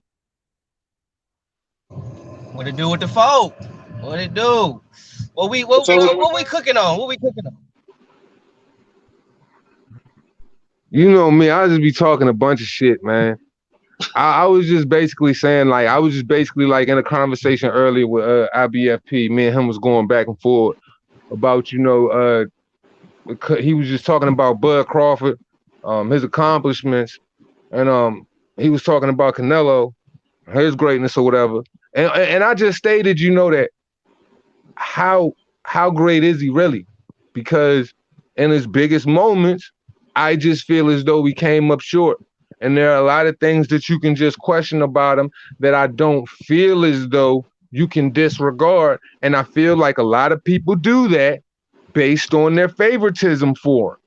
And all I'm saying is, if I want to put him to where certain individuals want to put him on a pedestal, when you call him saying that he's so great, he just has to do a couple other things, you know what I'm saying, for me to acknowledge that. That's all I'm saying. I think Canelo popular. I don't look at him as like, I think he's on the verge of being a great fighter. I think for the most part, for him to be considered a great fighter, I think he would need to be an undisputed champion. I think he needs to do that if he wants to be considered a great fighter, even though people still say Canelo's a great fighter, he's a great fighter, he's a great fighter.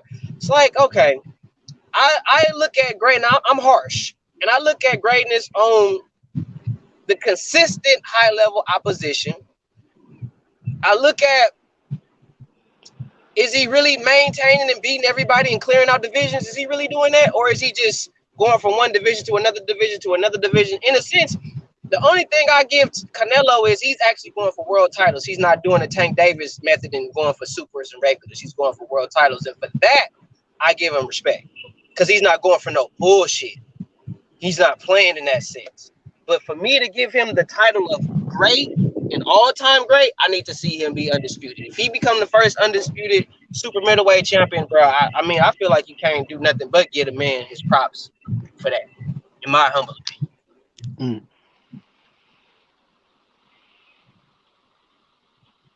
I'm just like, my thing is this, man.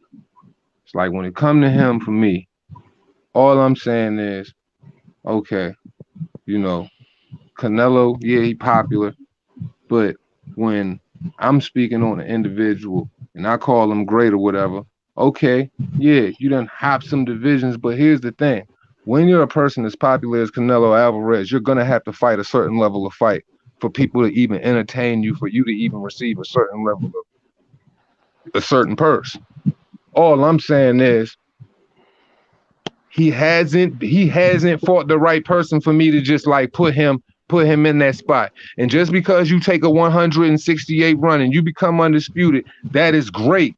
I ain't taking nothing away from you. But all I'm saying is, for me, and this is opinionated, and I've stated this several times, this is solely opinionated. I've seen fighters over time, and I've seen a lot of fighters, and all I'm saying is the level of opposition isn't necessarily, you know what I'm saying, like, it's not something that wows me. And I feel like the couple of situations that would have been like, okay, you can't even, I don't care about whatever people say about Clinbo or whatever, which the two that I keep alluding to or whatever, then maybe I feel a lot different. But I just need something more from him. That's all I'm saying. And here's my thing. I don't think Caleb Plant even do that for me. I'll congratulate you for being undisputed, but fucking for real, if Oscar Valdez can get his fucking title taken for some fucking fentanyl and David Benavidez can't keep his WBC title for being overweight, I'm just saying I got a problem here. There's some shit I got to scratch my head about. So all I'm saying is that's just where I be coming from with this shit. And I don't mean it like in no disrespect to Dude, because I really like Dude. I think as far as his talent level, he is up there with the best of them, the best of the best of them. You know what I'm saying? But yet and still, he's had issues and crash tests with individuals that made him look very regular, you know? But on paper, we have to respect things because that was what, you know, that's where they give the W, I guess. Yeah, I feel you. Man. I think Canelo's got a strong res, right? The problem with his res is it's kind of like littered with asterisks, right? So there's questionable results, there's catch weights, there's rehydration clauses, and the reason there's asterisks is there, and why that's considered an asterisk is because it's not considered an even playing field. Do you get what I mean? Absolutely. I think that's the biggest holdup, and he has fought some really good talent that people do leave out, like that you could even say we're still in their primes, right? Like I would say Danny Jacobs is a hell of a win. Saunders is a good win. He's just so much better than Saunders and Callum Smith and Caleb Plant. They're still solid fighters, but he's just so much better than them. Like that, it makes it look poor, right? Just like Crawford's win over Ndongo, it's a good win. Like people shit on it because Ndongo after that fight was nothing, but they leave out how he schooled Ricky Burns, how he beat the crap out of Zlaticanin, Troyanovsky, who was on a good run himself. Like they leave that out. Victor Postol, very good boxer. Crawford has good wins and solid wins. Canelo does too, you know. People can start questioning on every fighter's resume. I mean, I can question Ray Robinson's resume, for crying out loud, man. It's easy to question them, but Canelo statistically has achieved greatness already. Statistically, I gotta do this. I gotta do it because I want to know how in the fuck can you question Ray Robinson's resume and the man had over 100-something fucking fights?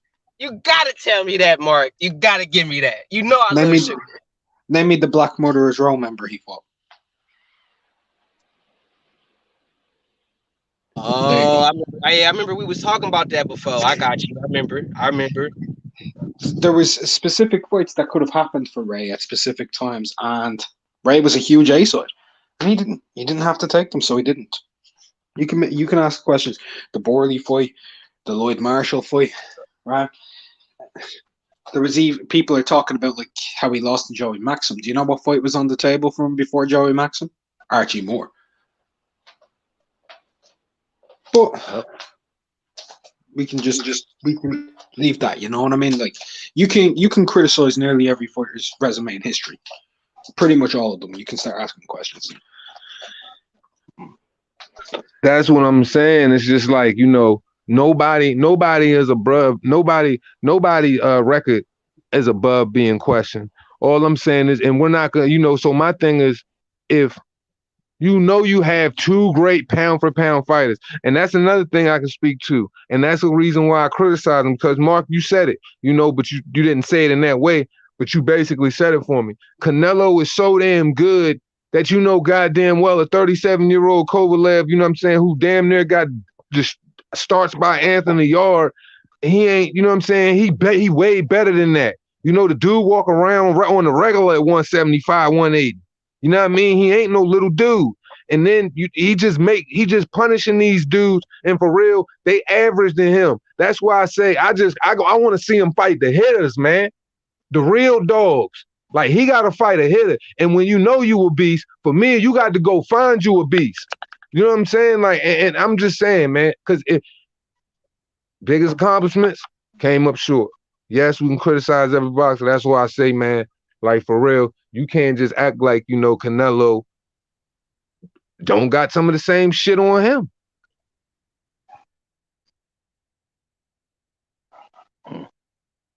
So for me, man, at the end of the day, it just boils down like this.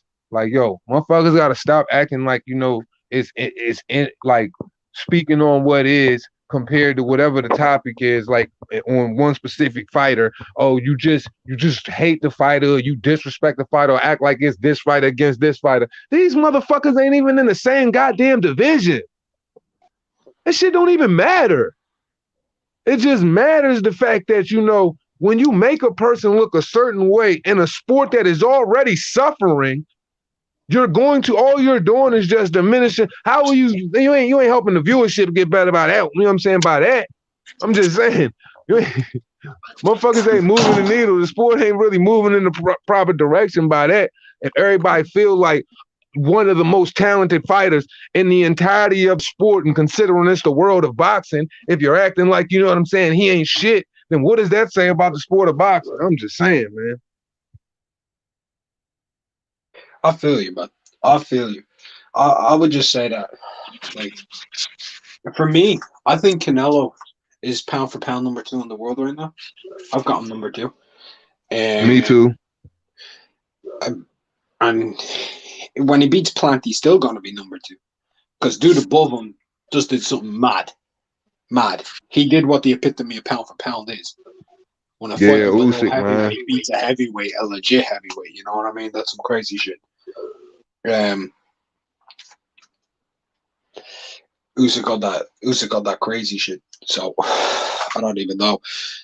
But as far as I've always been concerned, man, greatness is achievements and accomplishments wrapped up. You know, both those guys, when y'all were arguing, I was just sitting to myself like, hey, yo, even if I'm not a big fan of either guy, I can sit here and say, y'all know you guys both arguing over 2 future Hall of Famers, right? That's what I was thinking. You're arguing over 2 Hall of Famers.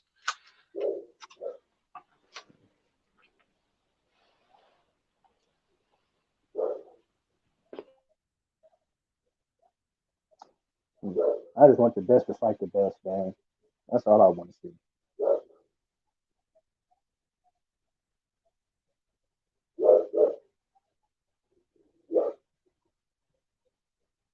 You there, Deuce? Where'd Boone go? Hello? Yo, what's up, man? Oh, what's up, y'all? Oh, yeah, I'm here. I'm Oh, I was on mute the whole time. I'm talking this shit. okay.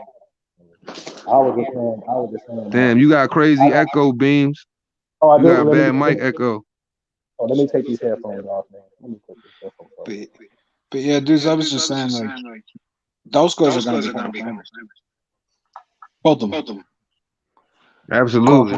Crawford and Canelo. And that's why I was just like, man, like, How I sound now? Yeah, you good. Okay, that's why I just wanted to like point out the fact that I'm just like, man, yo, like, man, you go like you going real hard on making it look one way when really it's like, yo, like Crawford is not like some bum whose whole career is just defined by Sean Porter. Like I felt that's just basically what I felt like was taking place. That's even why, you know what I'm saying, I got up there. Like, his career isn't defined by Sean Porter in my eyes, but you know. And they both gonna, and you're right, they both gonna be Hall of Famers. They both gonna be great. And that's what I'm saying. It wasn't even a debate to me. It was just more like two homies arguing back and forth on some barbershop shit. So I appreciate it on both ends, man. It ain't like it's anything personal. They're both great.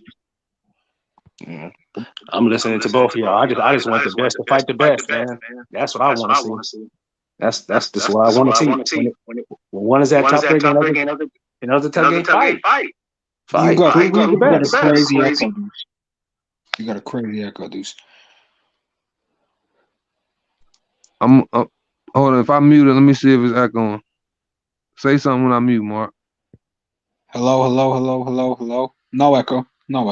Do you have headphones or anything, Deuce, that you could use? I broke my shit, man. I threw them on the floor one day on live, and I broke them. Come on, man. Stop breaking headphones, yo. Come on, man. I don't know. I was just in one of those moods. Like, I wasn't in a bad mood or nothing. I was just charged up on some good energy, and I just said fuck it and just smashed some shit on the ground on live. Hey, don't worry, bros. I'm a gamer. I broke my controller. No, I was on this live stream. I was on this live stream. They can tell you. Yeah, like the Twitch, subscribers will tell you. I broke them headphones on live. Yeah, because I was on Twitch, so I live stream America. I'm a gamer, so I just 100. What that controller? Like 100, like almost $200. Just got mad and broke it. Boom. So I feel you. I feel you, man. I feel you. It happens. I've been on lives before and broken tablets while I'm watching fights. So referees make dirty calls, and I put tablets. I put tablets against walls and shit. People wondering what that bang was. It's normally a tablet being snapped in half. Yeah, we all get in that moment, man. Sometimes then afterwards you feel like, man, what the heck did I just do? Nah, I didn't even think like that for real. I really didn't give two shits. I was just gonna go out and get another pair, but I haven't used them or had no reason to use them in such a long time because I haven't really been live and shit. I've had so much other stuff to do. I just didn't particularly care. But you know what I'm saying? Like, I don't know. Like, I do a lot of, you know what I'm saying, spontaneous, you know what I'm saying, dumb shit. Like, so that's just one of the just dumb shit. Some of the dumb shit I be doing. But you know, it is what it is. Yeah. The people are claiming Callum Smith is so shit. Why don't y'all little Andre move up and fight him instead of fighting bums? They're already fighting. Look, that's a question that you would have to ask the individuals that don't have the heart, don't have the ability to want to, you know what I'm saying, make those actions. I've never been one to, you know, back the, you know what I'm saying, the illegitimacy of other fighters in America. And I've always been one to speak out on why they don't do certain things. You know, I've never made Callum Smith out to be like Callum Smith is some super scrub. But I mean, if we're going to look at the talent pool out here, where do you place Callum Smith in the pound for pound? Where would you place him close to it? So at the end of the day, it's not about that. It's just I'm going to state how I see fighters and how they really are. It's nothing more than that for me. You know, no hate ever. You know. Like I said, I'm gonna stand by. Like, I just want the best fight the best, man. When they're at the top of their game, because I wanted to see that. What was that one fight? Deontay and AJ when they was on top, but it never happened. I'm like, dude, 200 million on the table? That's not gonna never happen again. I'm like, come on, y'all. Like, that was one of the biggest heavyweight fight purses ever, and they couldn't get it done. I'm like,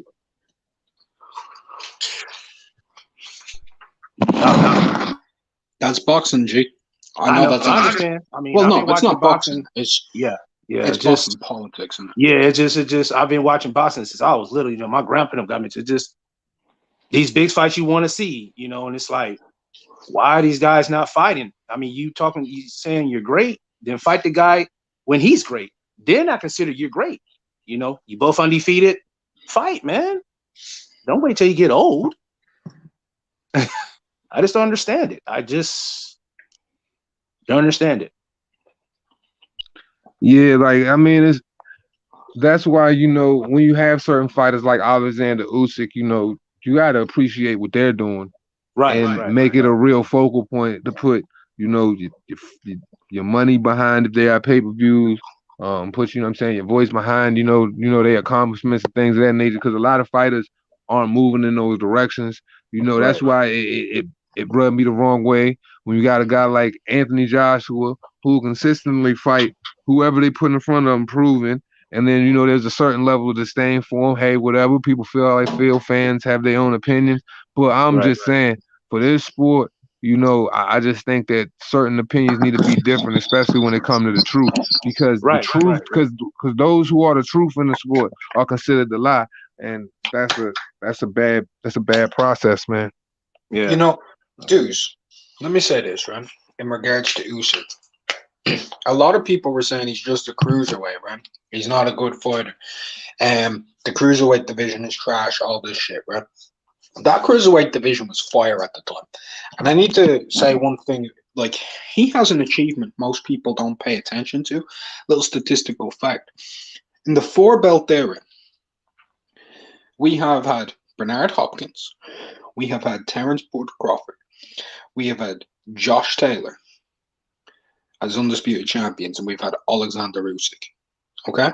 That's how many we've had so far. Only one of them unified, and Jermaine Taylor, by the way, but he won from Hopkins, right? That was my guy, man. Now, hold on. This is in the 4-belt. Let me hit you with this stat. Usyk is the only one of those champions to unify and then successfully defend. Because Taylor didn't unify, he won the titles, right? Hopkins unified. He failed to defend. Crawford moved up. Josh Taylor's about to defend. But Usyk, the only one to defend undisputed after unifying successfully in the 4-belt era. That's a mad stat. Mad. Yeah, that is right. And I think he's got one other stat that nobody else has too, correct me if I'm wrong. But I do believe he is the only other fighter to go on the road winning all of his titles on an undisputed run. Like, I'll give you a bigger on that. In terms of undisputed, since undisputed has existed, unifying separate belts, he's the only fighter in history to do that on the road. Unifying belts, not winning from a champion. Right. Picking up titles, whether it's a 3-belt or 2 belts. Yeah, that's some pretty prestigious shit, man. That's why it's just like, man, and the dude is just such a dog, man. And it's just like, I don't know, like, I've always been like a super big Sugar Ray fan, and offensively how he operates, whether, you know, he's starting off mid-range or whether he has to operate from a sense to where it's a heavy barrages of punches when he's in danger and shit like that. But noticeably noticing that a majority of the time, Sugar Ray is a smaller guy. So when I look at Alexander Usyk, I kind of put him in the same way because he has a certain level of a boxing skill that is very, very technically sweet that you have to respect.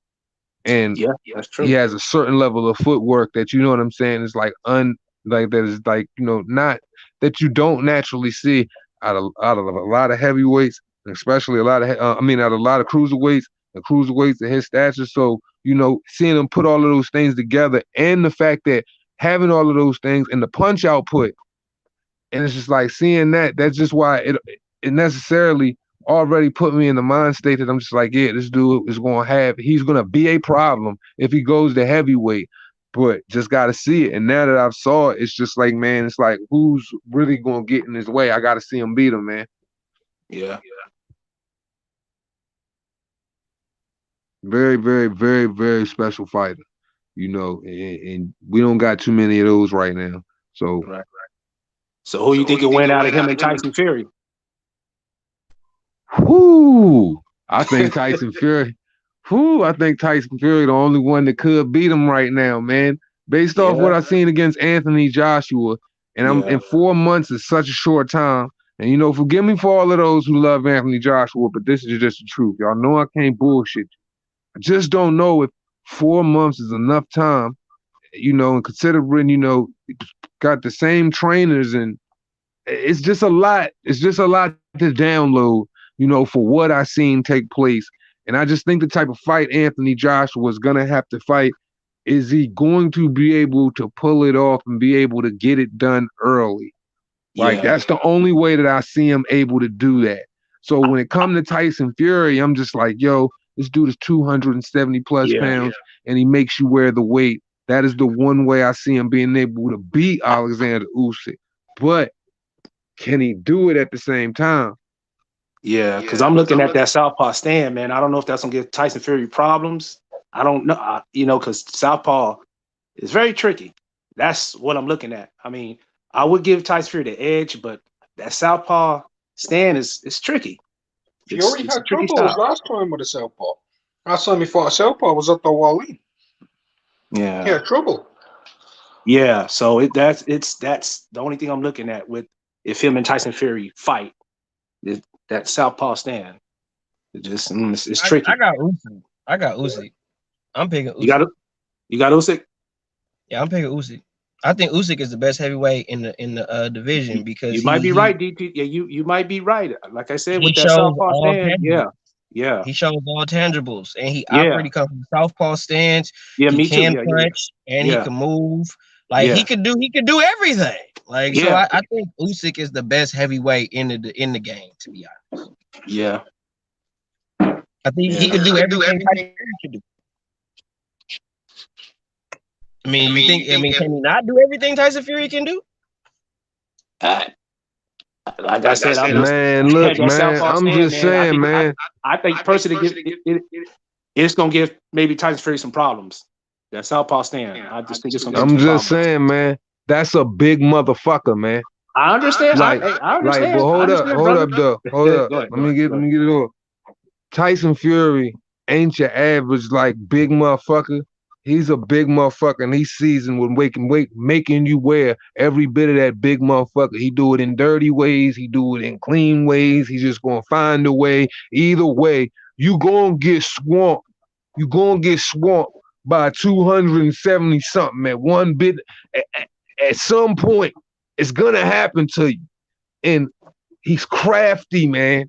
He's crafty in a lot of different ways. And the real estate that Usyk had to cover against goddamn Anthony Joshua, man, he got to cover a lot more real estate with that dude. And motherfucking Sugar Hill gonna make him jab the fuck out that boy. And we know the southpaw killer is the right hand.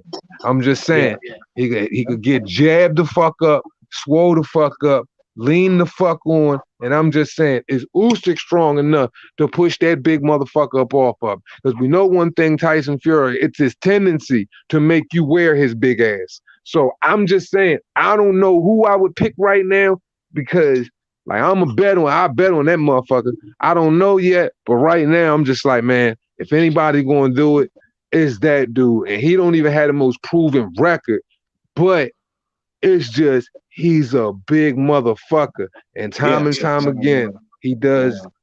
You gotta be a heavyweight to beat Usyk, man. I mean, you gotta be big, nasty. You know what I'm saying? All around. You know what I'm saying? Fuck your muffin tops. All of that shit, man. You got to be a big 6'9", 6'10" dude with those type of, you know what I mean, attributes. You know, those physical attributes to beat him in my eyes, because and have some technical, you know, prowess, because that dude is that much better than a big guy technically, where you just can't be some okay big guy. You got to be a more than average big guy. You got to be a, you know what I'm saying, a more than exceptional big guy as well. So that's just why my belief is, if anybody's going to do it, it's going to be Tyson Fury. Yeah. I've already made up my mind on who wins. I've already made it up. I think Usyk is actually going to beat the shit out of Fury. Beat the shit out of him. Although Wallen was touching him up. I'll give you my main reason why. Since that fool's come back, look at everybody he's fought against, right? Now look at the way he's fought, even when he tried to move, right? His feet are slow as hell. And he gets tired. And he gets tired. Not to cut you off, Mark, but he don't got the gas to go with Usyk. He don't got the gas. And this is the important word there is gas. Because Usyk, a heavyweight, best gas tank in the world, right? But here's the other thing. And people need to think about this real quick. Usyk, everybody keeps talking about how he has to punch up. Fury has to punch down. Right. That little motherfucker crouch. He get up underneath you. He crouch and get up underneath you, and he's gonna be like pow, pow, pow, pow, pow, to that fat gut. Like I'm talking 6-7 punch combinations and an overhand left. And before Fury realizes he's gonna be behind him having sex with his ass. God damn, Mark, so graphic. That's harsh. That's harsh. Usyk gonna eat that body up.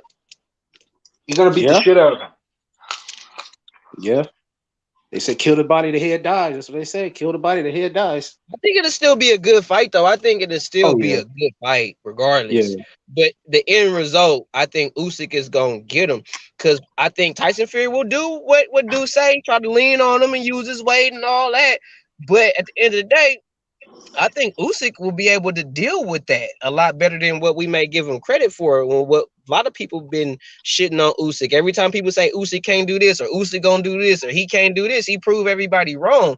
So I'm at the point where I'm done trying to think what he can and can't do. I think he could do it. I'm done saying he can't, because he has a tendency to prove people wrong. And then this is a man, you gotta understand this too. This is a man who won every major belt that he's ever gotten in somebody else's house. This nigga came to your house, beat your ass, took your shit and left. To be fair, we have to give the same credit to Fury. Every belt he's ever won, he beat the opponent in the wrong fucking backyard. Yeah, we have to give him that credit. The motherfucker ain't scared. He be hella determined. Right. And like, for real, I just see that it's no different from a Klitschko circumstance. I just feel like if he in that position, he's willing to go to work. You know what I'm saying? And Usyk willing to go to work too. That's what makes it such a good fight, man. Yeah, if they both focus, it's gonna be hard for me to choose. They both determined.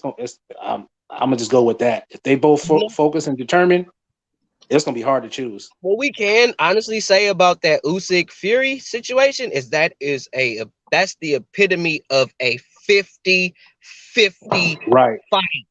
Right. That's what a 50-50 fight look like. Where we having this conversation, we like, man, I don't know, Usyk could do this, man, but Fury though, like that's what make good boxing talk. Right.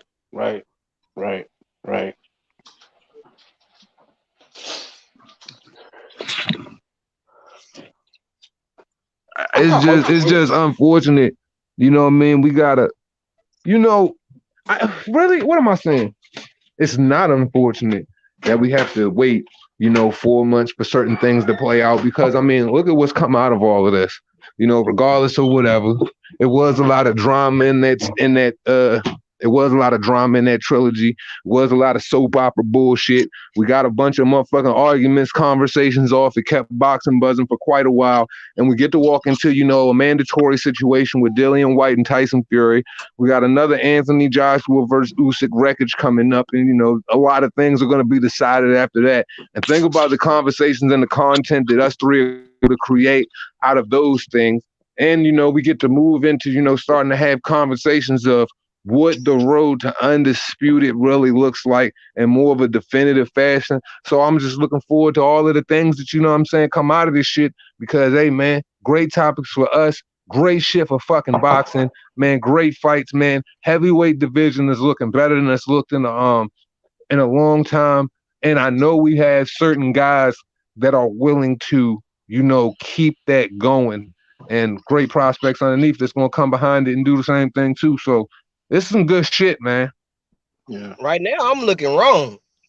Based on with Fury winning and Usyk being a unified heavyweight champion in the world, your boy DT3 is gonna say it first on do say. I might be wrong about we might not get undisputed in the heavyweight division. Y'all know I've been preaching that for a minute, but from what it's looking like with the people that's holding belts, we might get it. I think I was probably wrong. I think we might see undisputed in the heavyweight division. I hope so, DT3. I hope we do get it. I hope we do, Me brother. too. I hope so. But I have to admit that I think with what's happening right now, I might have been wrong, because I didn't think if Wilder was gonna win, it was gonna happen. Man, like I said, man, for the whole entire time that Darth scared Mark, had his hold on boxing, I said, man, the heavyweight division has had the same pair of soggy ass drawers on for too goddamn long, man. And they need to change them shits, man.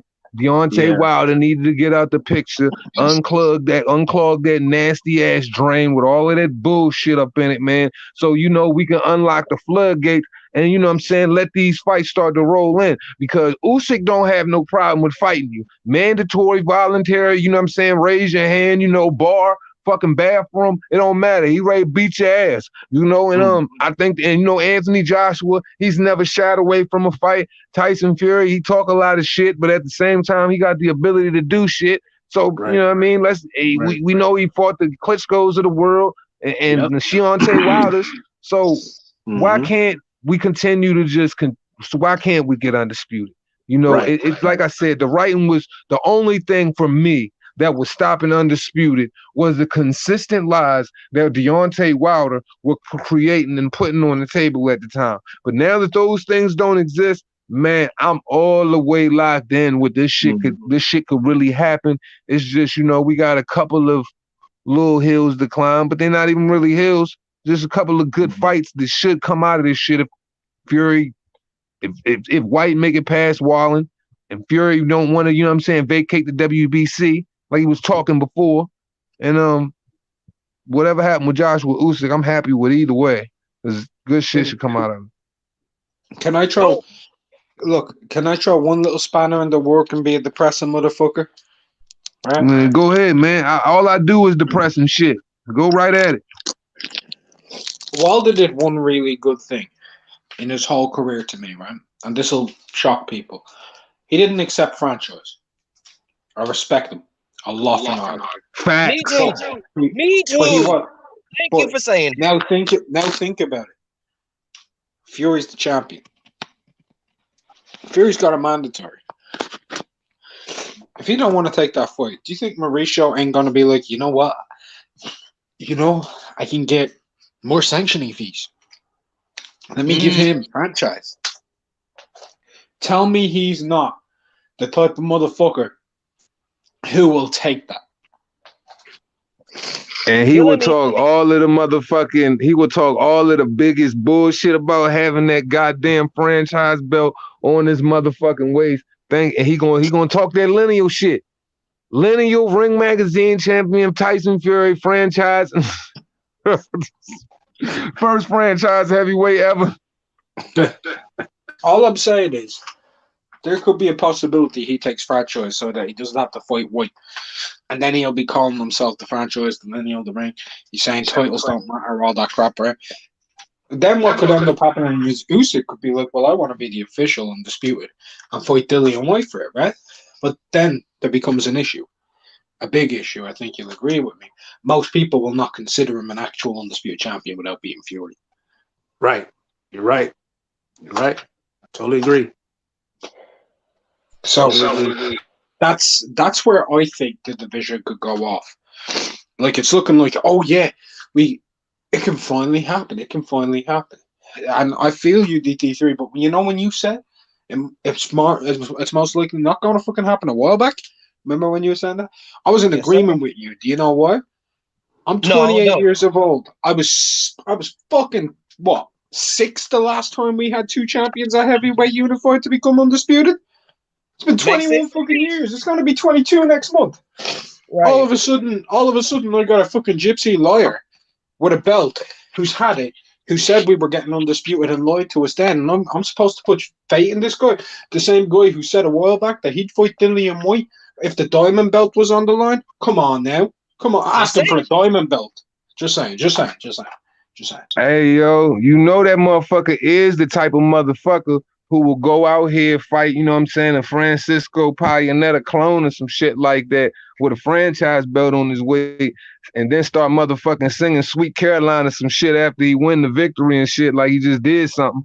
Like, Tyson Fury is that type of dude, man. That motherfucker will go out here, fight a couple bums, take a franchise motherfucking belt, and act like he's the most accomplished nigga again. You never know. He might pull Derek Chisora back up. That motherfucker don't care, man. Tyson Fury is a dude of many antics. And if Mauricio Sulaiman could fucking squeeze $1 out of any avenue out of boxing that he can with any creative, cunning way to fuck the sport over, he is absolutely going to do it. And who would be the best culprit? A very, very mentally undecided Tyson Fury. I wouldn't be surprised if they try to bring Wilder off the couch. They gonna use Wilder for something.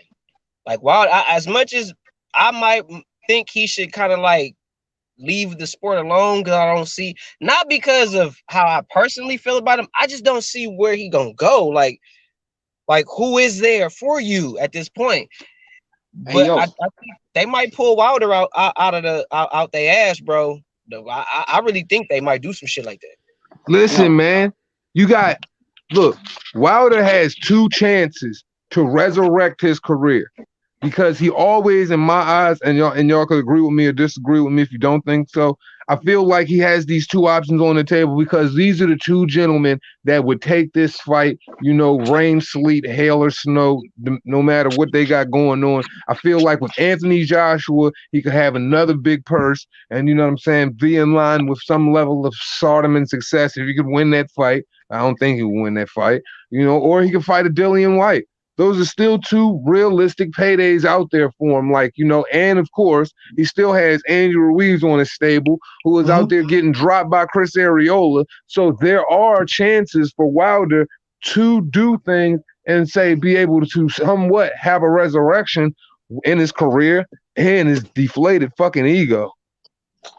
But there's a lot of fights I want to see, man. Lots. I'm not the biggest fan of him, but god damn, is it tense when he's in a ring? It's always tense. You always feel like y'all watch a bit of basketball, right? Yes, sir. Yes, sir. Of course. Right. Y'all will hate this, but it's like you go into the 3rd quarter, right? And your team, let's say you follow the Lakers, your team's down, but Kobe can go off for 21 at any fucking minute. He can go off for 21. Or Chicago, Jordan could go off for 26 in the last quarter. My team. Klay Thompson out in Golden State, he can go in a quarter and put out 30, right? We know like Steph Curry out of nowhere can drop 5 threes on your ass and you've lost the game. Wilder's right hand is kind of like that. At any fucking second, that shit can go off and a dude can be out. Even if he's losing every round, it can happen. We've seen it so many times. Yeah. That's the one. I'm not even going to lie, man. You're right. Anytime you watch a Wilder fight, that is a reality to, I'm pretty sure, most viewers who are watching the fight. There is that level of suspense and that level of apprehension that you feel like Deontay Wilder at any moment could just blast you the fuck up out of there. Doesn't matter if it's the 1st round or the 12th round, So at the same time, like I said, there are a lot of fights that Dillian Whyte that Deontay Wilder could entertain that people would tune into, and you could get some good matches mixed up in and out of the heavyweight division. It don't have to be over for the guy. But as far as sitting at that table, with the best opposition out there, I just feel like he doesn't fare well with the top 3 in the sport. But I feel like, there's definitely, life for him out there, for sure. I'll say this real quick. Just real quick, I'll say this. If PBC said, "Hey, yo, Mark, Wilder's fighting again," I'm going to be like, "Oh, against who?" And they said any of these names. His next fight's Dillian Whyte, Anthony Joshua, Andy Ruiz, Joseph Parker, Chisora, any of those dudes. I would literally sit there and go, "I'm in. I'm in." You know what I mean? Yeah, of course. Look, I'm not turning down the opportunity to see any of those fights, man. All them shit, you know what I'm saying, move the needle in some way for the fans. You know what I mean? In comparison to what you've been getting, I think, honestly, this might work out for the fans in a sense because you might get a different Deontay Wilder, and ultimately that's just better for the viewership. You might get a Deontay Wilder that might work harder. You might get to see different, different shit out of Deontay Wilder, regardless whether he's a fucking, a walking piece of shit or not. There is opportunity for Deontay Wilder to take the time that he has from this loss and develop in some sort of way and mix into some good matches. So, yeah, I would definitely jump that shit. I think it would be sick for real. The cold part about it is I would want to see those fights too, but to play the devil's advocate, knowing what I've seen with Wilder ain't gonna fight nobody that's a real challenge for him. It's just not in him to do that. In order for you to get better at something, you got to test yourself. You got to put yourself in an uncomfortable position. And Wilder hasn't been in too many uncomfortable positions in his career, nor has he been willing to put himself in those positions. Even when he's been offered major marquee money, still wouldn't do it. So if a person won't put themselves in a position to grow or get better or just in a better financial position to further themselves in their career, I don't see them doing too much. I don't see him really fighting Derek Chisoras or the Dillian Whytes. And I've even said this, and Mark can attest to it. Two Heads can attest to it. I've said Wilder could beat Dillian Whyte. Said that shit. Yeah, knock him out. Yeah, knock him out. Yeah, did. Why you won't fight him? Shut him the fuck up. And now I'm in the place of, and I want to ask the panel this. At this particular time in boxing and in the heavyweight division, because I don't think he needs him. I don't think Dillian Whyte need Wilder now. I think Wilder need Dillian Whyte because of where Dillian Whyte is and where Wilder is. That's what I think now. I think now Dillian Whyte, because he's in more of a position to get the belt, and Wilder then kind of deflated a little bit. So do you think Dillian Whyte need to fight Wilder, or do you think Wilder need to fight Dillian Whyte? It's more, for me, I would say it's more of a Wilder needs to fight Dillian Whyte. Dillian Whyte holds all the cards. We got to remember, once again, Dillian Whyte's a guy that sells out the O2 with no problem. Dillian Whyte gets over $5 million purses like it ain't nothing on a consistent basis. It's nothing to him. You know, Dillian Whyte is already, you know what I'm saying, a staple in, you know what I'm saying, in the UK. And he's definitely one of the top heavyweights, you know, in the division. So Deontay Wilder has taken a definite dip, you know, in the rankings for me. So for him to, you know, bounce back and respond, that should definitely be something that's in his crosshairs. And I feel like he needs it more because let's be honest here. We know Dillian Whyte sits in the mandatory position. As long as he doesn't lose to Otto Wallen, you know what I'm saying, the WBC is damn near in the palm of his hands. All he has to do is, you know, stay the course. So, yeah, I think Wilder just needs a little bit. I think Wilder needs a lot more, honestly. But like I said, I do think, and I definitely hear you, you know, about, you know, his delusions, his abilities not to work, you know, and pick up things. I'm just saying, you know, the possibility with having the time during the loss, he could, if he wants to, every human being could probably, every man, I should say, could have that moment to where it's like, you know, fuck that, I'm going to get off the bullshit. And he might want it more than he did, you know what I'm saying, for the last several years of his career. Because a loss can change those things. So who knows? But at the end of the day, if he doesn't change those things, man, ain't nothing going to happen good for him, man. But Whyte would be the easiest target in his crosshairs based on, I don't know, he's more of a stationary target. But I like what James is saying. I like what he's saying. I think Joe Joyce would be cool. That's a decent enough name to get you like in a play. Confidence booster. I mean, Joyce is sitting on a Mando now as well with the WBO. So he's in a similar position to Whyte, right? He's mandatory for the WBO. Here's what I would say, though, right? I wouldn't say Wilder's next fight would be Whyte. It could be, but it'd be late next year. Because Whyte, he's going to, most likely it'll be him versus Fury next. He's the mandatory if he beats Wallin. That shit could go off in April. Now, if Whyte loses to Fury, Whyte could either retire or, because he's not going to get another opportunity. It's taken him too long to even get this one, right? Or he can look for the most money too. And he a dog and he'll fight anybody. Well, that fight would then make so much sense. Both guys coming off of a loss. Both guys' names. Both guys have knockouts. Both guys can be hurt. Both guys can be chinned. Everybody would tune in. Everybody want to see that fight too, Mark. Everybody been talking about that fight. That's a fight that the public would want to see. Like that was sick. Believe it or not, people are already hating on it, and it's coming from a lot of the American fans, man.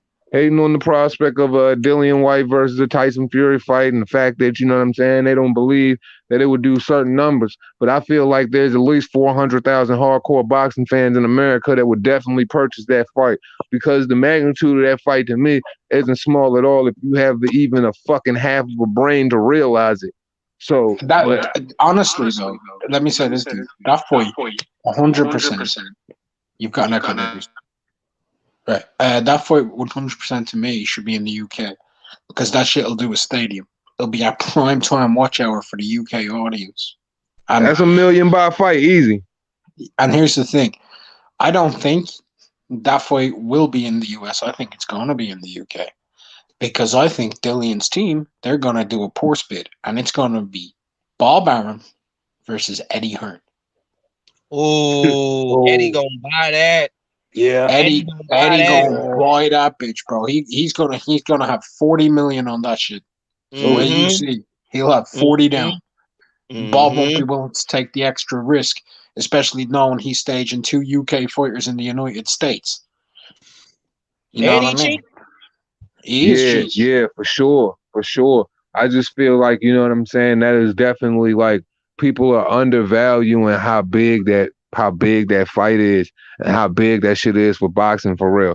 Dillian Whyte has already made it very clear and has stayed very solid in his approach. If he had to fight Tyson Fury, he gonna hit that motherfucker everywhere. He coming straight at him. Eddie will put that in Old Trafford, I believe, which is Manchester United Football Club Stadium. It holds 78,000. Oh, Tyson's always wanted to fight there. Now, him versus Dillian Whyte, that could sell that bitch out. Plus seating on the ground, 85,000 people total. They could sell that out. I'd go to it. Ooh. I'd fly over to Manchester to see that. That'd be huge. That'll be huge. Not just for the UK, for boxing, period. Like, that's major. I would want to go over there and watch that shit. I would definitely fly for that one. The goddamn CDC said shit, I ain't got to, you know what I'm saying, take no jump shot. If I want to fly either, hey, I definitely go. What you guys think about that undercard? Was that fight that Sanchez and Ajap, was that FA? What y'all think about that? I knew he was gonna get clobbered. I knew his face was gonna get clobbered the fuck off. Me too. I know too, yeah. I thought Sanchez was gonna outbox him and kind of like just keep his distance, let FA over lunge and just box him and beat him on points. But you know what I learned about these fighters now, more so, especially like the FA Jogbas of the world, and you look at the fighters like Canelo, Floyd Mayweather, Ali, to name a few. These dudes' whole life was boxing. Right. They whole life. Like, understand what I'm saying, people. They whole, not like from they kids. I'm saying the way that they live their life, they whole life, what they did, how they did it, it all revolved around boxing. It wasn't just something they did to make money because they was good at it, so they do it because they could make some cool bread. No, it's their life. It's what they do. It's like it's in their DNA. That's why Canelo is so good. That's why Floyd Mayweather was so good. That's why a lot of the great fighters of all time that I can't name, but Mark can show the fuck name of all of them. Boxing was their life. That's what they did. It was more than a job to them. It was their way of life. It was, they woke up boxing, they went to sleep boxing, they dreamt boxing, they ate boxing, they slept boxing, they shitted boxing. A lot of these fighters don't do that, bro. They just do it because they found a way to make some money and they can get a good amount for a certain amount of time. What you gotta understand, and I'm sure you already do because we had these conversations all the time, you know, the landscape, and I was kind of speaking to this earlier, you know, the landscape of boxing has changed in the sense to where, you know, social media followings, like I was telling you, Anthony Joshua was saying on Jabs, on the Zone, before the Usyk fight, you know, people don't care about, you know, if you're fighting the toughest opposition. It's all about your popularity. It's all about the following that you have. So it's easy to make a person a believer, or it's easy to have, you know what I'm saying, a person, you know, people are swayed one way just based off of who you favor at that time. And then you can just tell throughout the conversations that we have to have on a consistent basis that that's just the norm in boxing right now. And it's just foreign to dudes like us as we was, you know what I'm saying, born in a time when niggas didn't do that shit. But unfortunately, you know, that's what it is. But it's not something that I'm willing to fucking accept. Fuck that shit. Yeah. I just really noticed the lack of dedication. And when, we didn't like Floyd. I could say I can't speak for everybody, but I'm sure we've all seen a Floyd fight where we was like, we hope he lose that. We think he gonna lose that. For me, it was Zab Judah and Shane Mosley. I can't speak for nobody else. But for me, those are the only two fights where I wanted to see him lose. Those only fights. But these fighters are not dedicated to the sport like that. When that man said hard work and dedication, he meant that shit. You could hate Floyd, you could not like him, but that man was dedicated to boxing. And the people he had around him, his daddy was a fighter. His daddy fought Sugar Ray Leonard. Right, yeah. I even watched that fight the other day. He got his ass whooped by Sugar Ray Yeah. Leonard. Oh, yeah, he did. My point is the people he had around him, the wisdom he had. You know what I'm saying? Right. He knew what the fuck to do. You know what I'm saying? I'm just saying though, since you brought that up, it's just real fucked up to see Floyd Sr. get his ass whooped like that, because he got his ass whooped, man. Like for real, like Sugar beat the shit out Floyd. Like he ain't had no business taking the ass whooping like that. I watched that the other day. I was like, oh man, stop the fight. That's why when they say if Sugar Ray Leonard, Sugar Ray Leonard would have beat him, because Sugar Ray Leonard would have outworked him. Right. He wouldn't have probably landed hella shit on Floyd Jr., but I bet you he would have outworked him. And because Sugar Ray Leonard got a name, and where he at, all he would have to do is just throw more punches than Floyd, and they would have gave it to him. Hell, they was finna rob Floyd against Canelo. Yeah. That's somewhat true. Yeah. Come on, man. Yeah. Man, I don't know, man. I would love to see that fight. Pretty Boy versus Sugar. And He gonna beat the shit out that dude. That man, Floyd was nasty, man. Floyd was when he's Pretty Boy, he was a vicious little monster, man. When he beat Arturo Gatti, oh my god. Like Diego, like Chico, the Chico fight. Yo, that motherfucker was a little fucking monster, man. It was just like to see, that's like seeing skid, that's the highest levels of boxing right there. Right. Like if to see those two fight, oh my god. That would be a war. Making you miss and making you pay for it.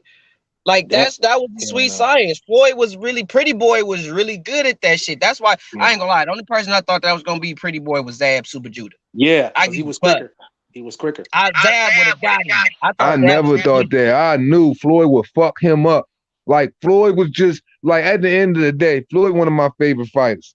You know what I'm saying? But at the end of the day, it's just what he did. And see, because I was always a Pretty fan first, you know what I'm saying? And I always followed the Mayweathers. I always had a big, huge love for the Black Mamba as well, Yeah, his uncle, yeah. So it's just like when I watch Floyd and I just watch him operate, it just wasn't the fact that his defense was just so phenomenal, and you could recognize that shit was just unfamiliar to what anybody in the division was doing. It's just the fact that his offense was so ferocious, and the pace, like just the conditioning, like the nigga was, oh my god.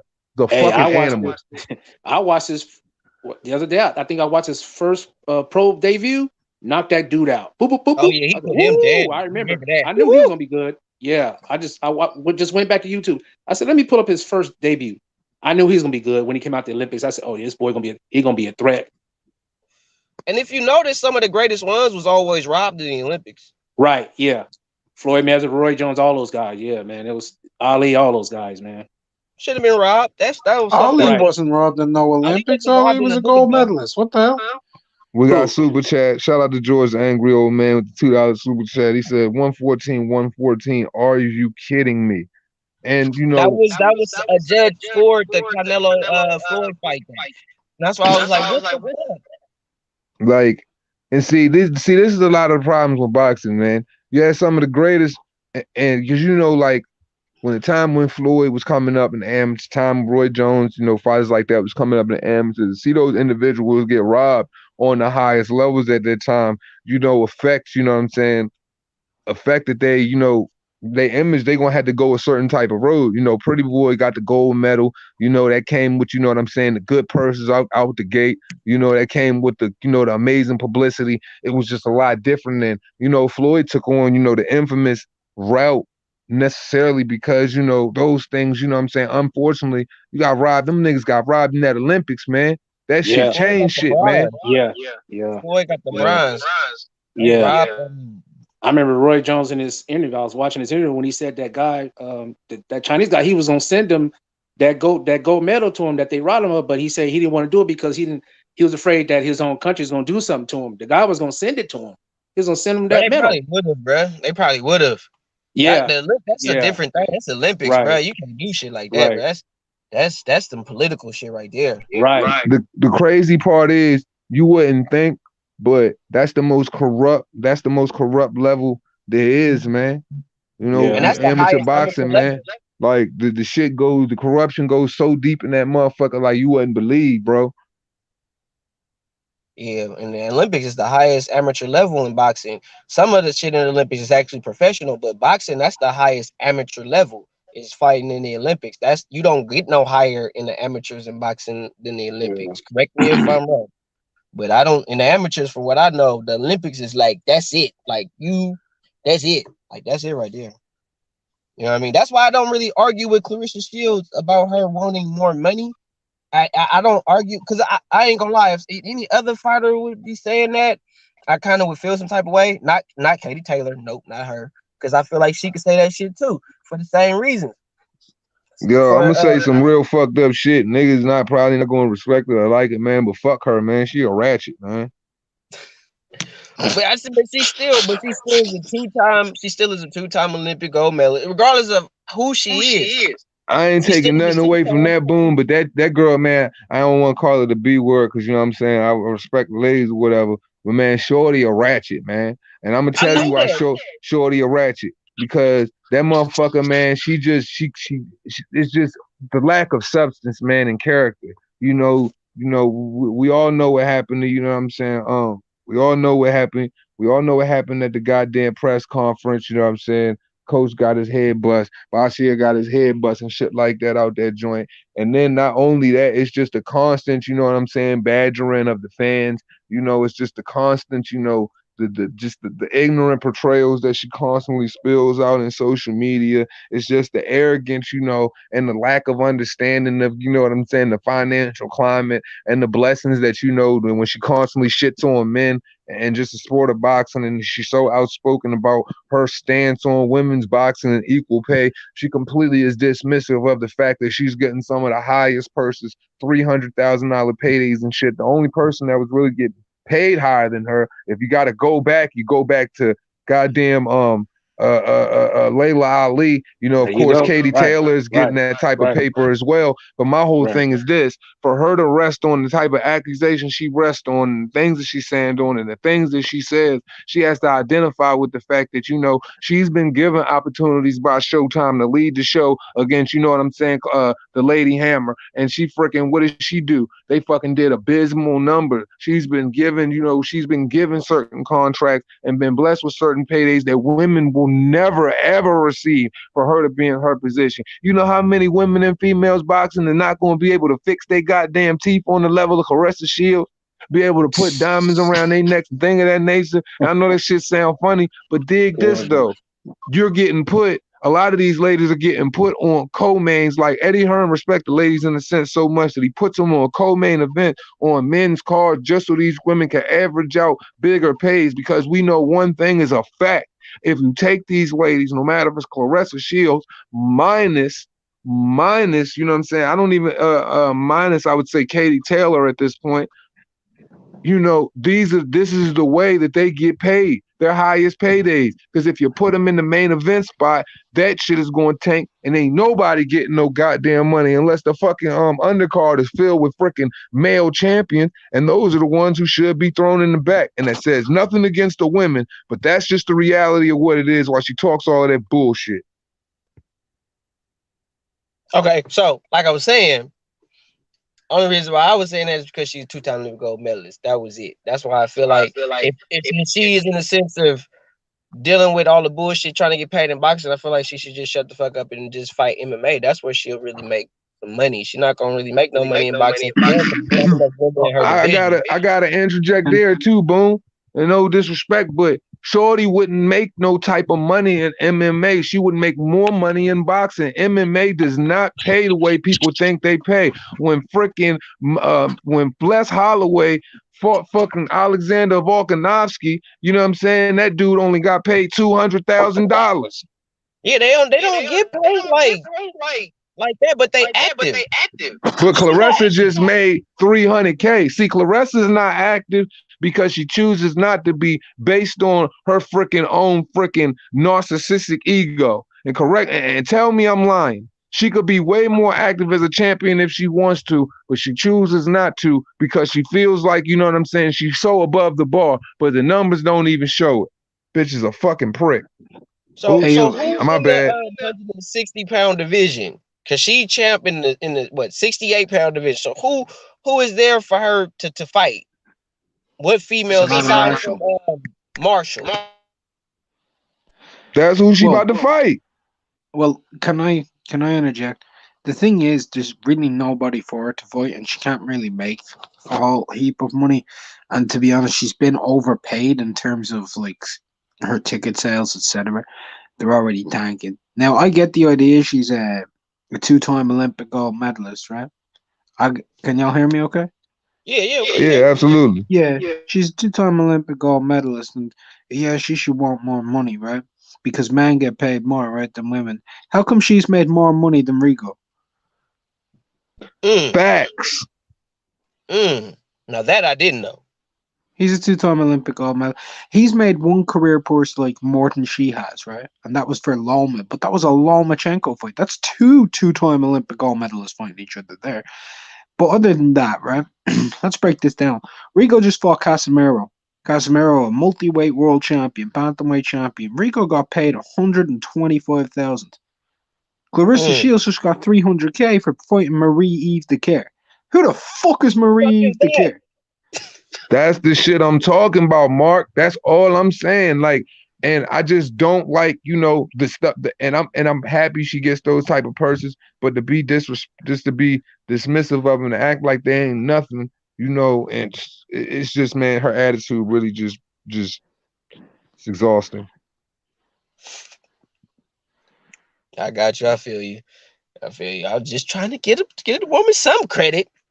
Oh nah, it's just like, I'm not even gonna lie. And fight fans, I ain't gonna lie to y'all for real, man. Like, Clarissa Shields is an unnecessary trigger for me due to the fact of certain things that she's been doing on the internet, on Twitter, due to the fact of certain things she's been doing to certain individuals. And it's just like, yo, enough is enough, dude. Like, I have not said, I've tried my best, bro. In every sense of the word, I've tried my best. But I'm at my wits' end with that chick. She a ratchet. A fucking ratchet. Two hands up, no chill right now. Fuck no, man. And I know I shouldn't be saying that shit, but I ain't never been able to not say what the shit I want to say. So unfortunately, I do take the B comment back, but that's just, I didn't direct that at her. I just mean that shit, just saying that shit in the moment. All right. Well, let me change the subject, and I want to ask y'all because I gotta get on. But what y'all think about this Teofimo Kambosos shit? What y'all think this shit gonna turn out to be like? I think Kambosos is gonna do better than people think. I think he is. I think he's gonna do a lot better than people think. I think Kambosos is gonna put up a lot of pressure, and I think he's gonna show a lot more pop than what people gonna give him credit for. Even though, you know what I'm saying, he went life and death with Lee Shelby, all shit. I get all that. But I think he getting up for this fight, and a lot of people don't understand that when you are a fighter, and if it's a fight that you want, you hungry for, it brings a lot more out of you than what you may think and what other people may think. So I think with Kambosos getting up for this fight, and I think that's another reason why, this is my opinion personally, I think this is why Teofimo tried to prolong it, because he saw that Kambosos was really coming with some shit. And just because you don't know who they are and what they capable of doing, don't mean that they can't do what y'all think they can't do. So I'm done with underestimating people. I don't do that because I'm a fighter myself, so I know not to underestimate nobody. So I think Kambosos is gonna come in with some shit. I still think he gonna lose. Let me say that. Get that out here. Still think he's gonna lose, but I think he's going to put up a much better fight than what people are giving him credit for. I'm gonna be honest with you, man. Like, you know, I will say this. I always hope for a great fight, very entertaining fight. You know, great pace and all of that good stuff. But I just see him getting sparked out early. For me, I'll reiterate what Tuhan said and say I hope it can be a really good fight. But my thing is, and you did say life and death with Lee Selby, which is fair, right? But I'm gonna go a step further. That fool got rocked on the chin by Lee Selby. Lee Selby isn't even as powerful as Paulie Malignaggi. Let's just call a spade a spade. What I'm saying, man. That's why I emphasize so much on the Lee Selby fight, bro. Like, Lee, look, Tio gonna poleaxe that Greek, bro. That dude's gonna get punched down under, man. He's gonna be sent back to Australia with a concussion and a check saying "Have a nice day." that motherfucker's gonna get sent right back home in the box and them platform shoes he was wearing at the face-off.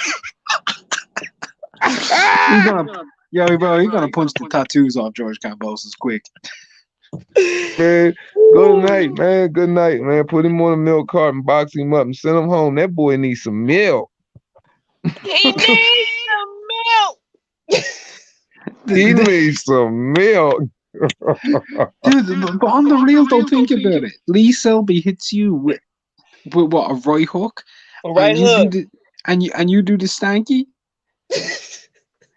The It's like super Paulie stanky Malignaggi hitting you with an overhand left, and all of a sudden, like, you're like, damn, my legs are gone. Like, you do not need that in your life, yo. And then look, I'm not a huge fan of Tio. If there's one thing I know about the kid, he cracks like a mutant. that motherfucker got a colossus right hand. He got a right hand like Hellboy and shit. Big ass. Let's just put big this ass into arm and perspective. shit. Invisible big ass arm. Imagine Lee Selby throwing, like, I don't know, a 20-punch combination, and it all lands on Richard Comey. That's gonna bounce off of him. It's just gonna bounce off of him. Comey won't feel that. Tio was able to nearly kill that dude with one shot. Yo, it's just like, that's what I'm saying. It's just like, man, this is gonna be a good highlight reel. And I can't wait to see it. And like I said, if it turns out to be a little bit more than what we expect, hey, so be it. And unfortunately, that's a bad vibe for Tio, but I just see Tio completely freaking punching this dude's freaking nose through the back of his head. Man, do you know what was so funny when that Lee Selby fight happened? I was sat there thinking to myself, yo, I bet Devin Haney's pissed right now he's not fighting George Kambosos, because Devin Haney be thinking, I could get a highlight reel knockout against this fucking dude. He just got fucking wobbled by Lee Selby. Yes, sir. Devin Haney, like, shit. Hey, that's one for the KO stats. For real. Like, that shit'll make Devin Haney look like a knockout artist. Like, that's all Devin need. That's all they need. He just need one good knockout, and then all of a sudden all Devin need for real. I seen this just watching Oscar Valdez in his fight when he fought Burchell. Now all of a sudden Oscar Valdez is a knockout artist. First, before he fought Burchell, he was a warrior, a volume puncher, all the shit. Then he gets one big knockout, and all of a sudden he's a knockout artist. He can change the fight with one punch and all that shit. That's all Devin Haney needs, is just one good fight where he just catch a dude good, and then they gonna go from a pillow-handed fighter to a knockout artist in one fight. That's all he need.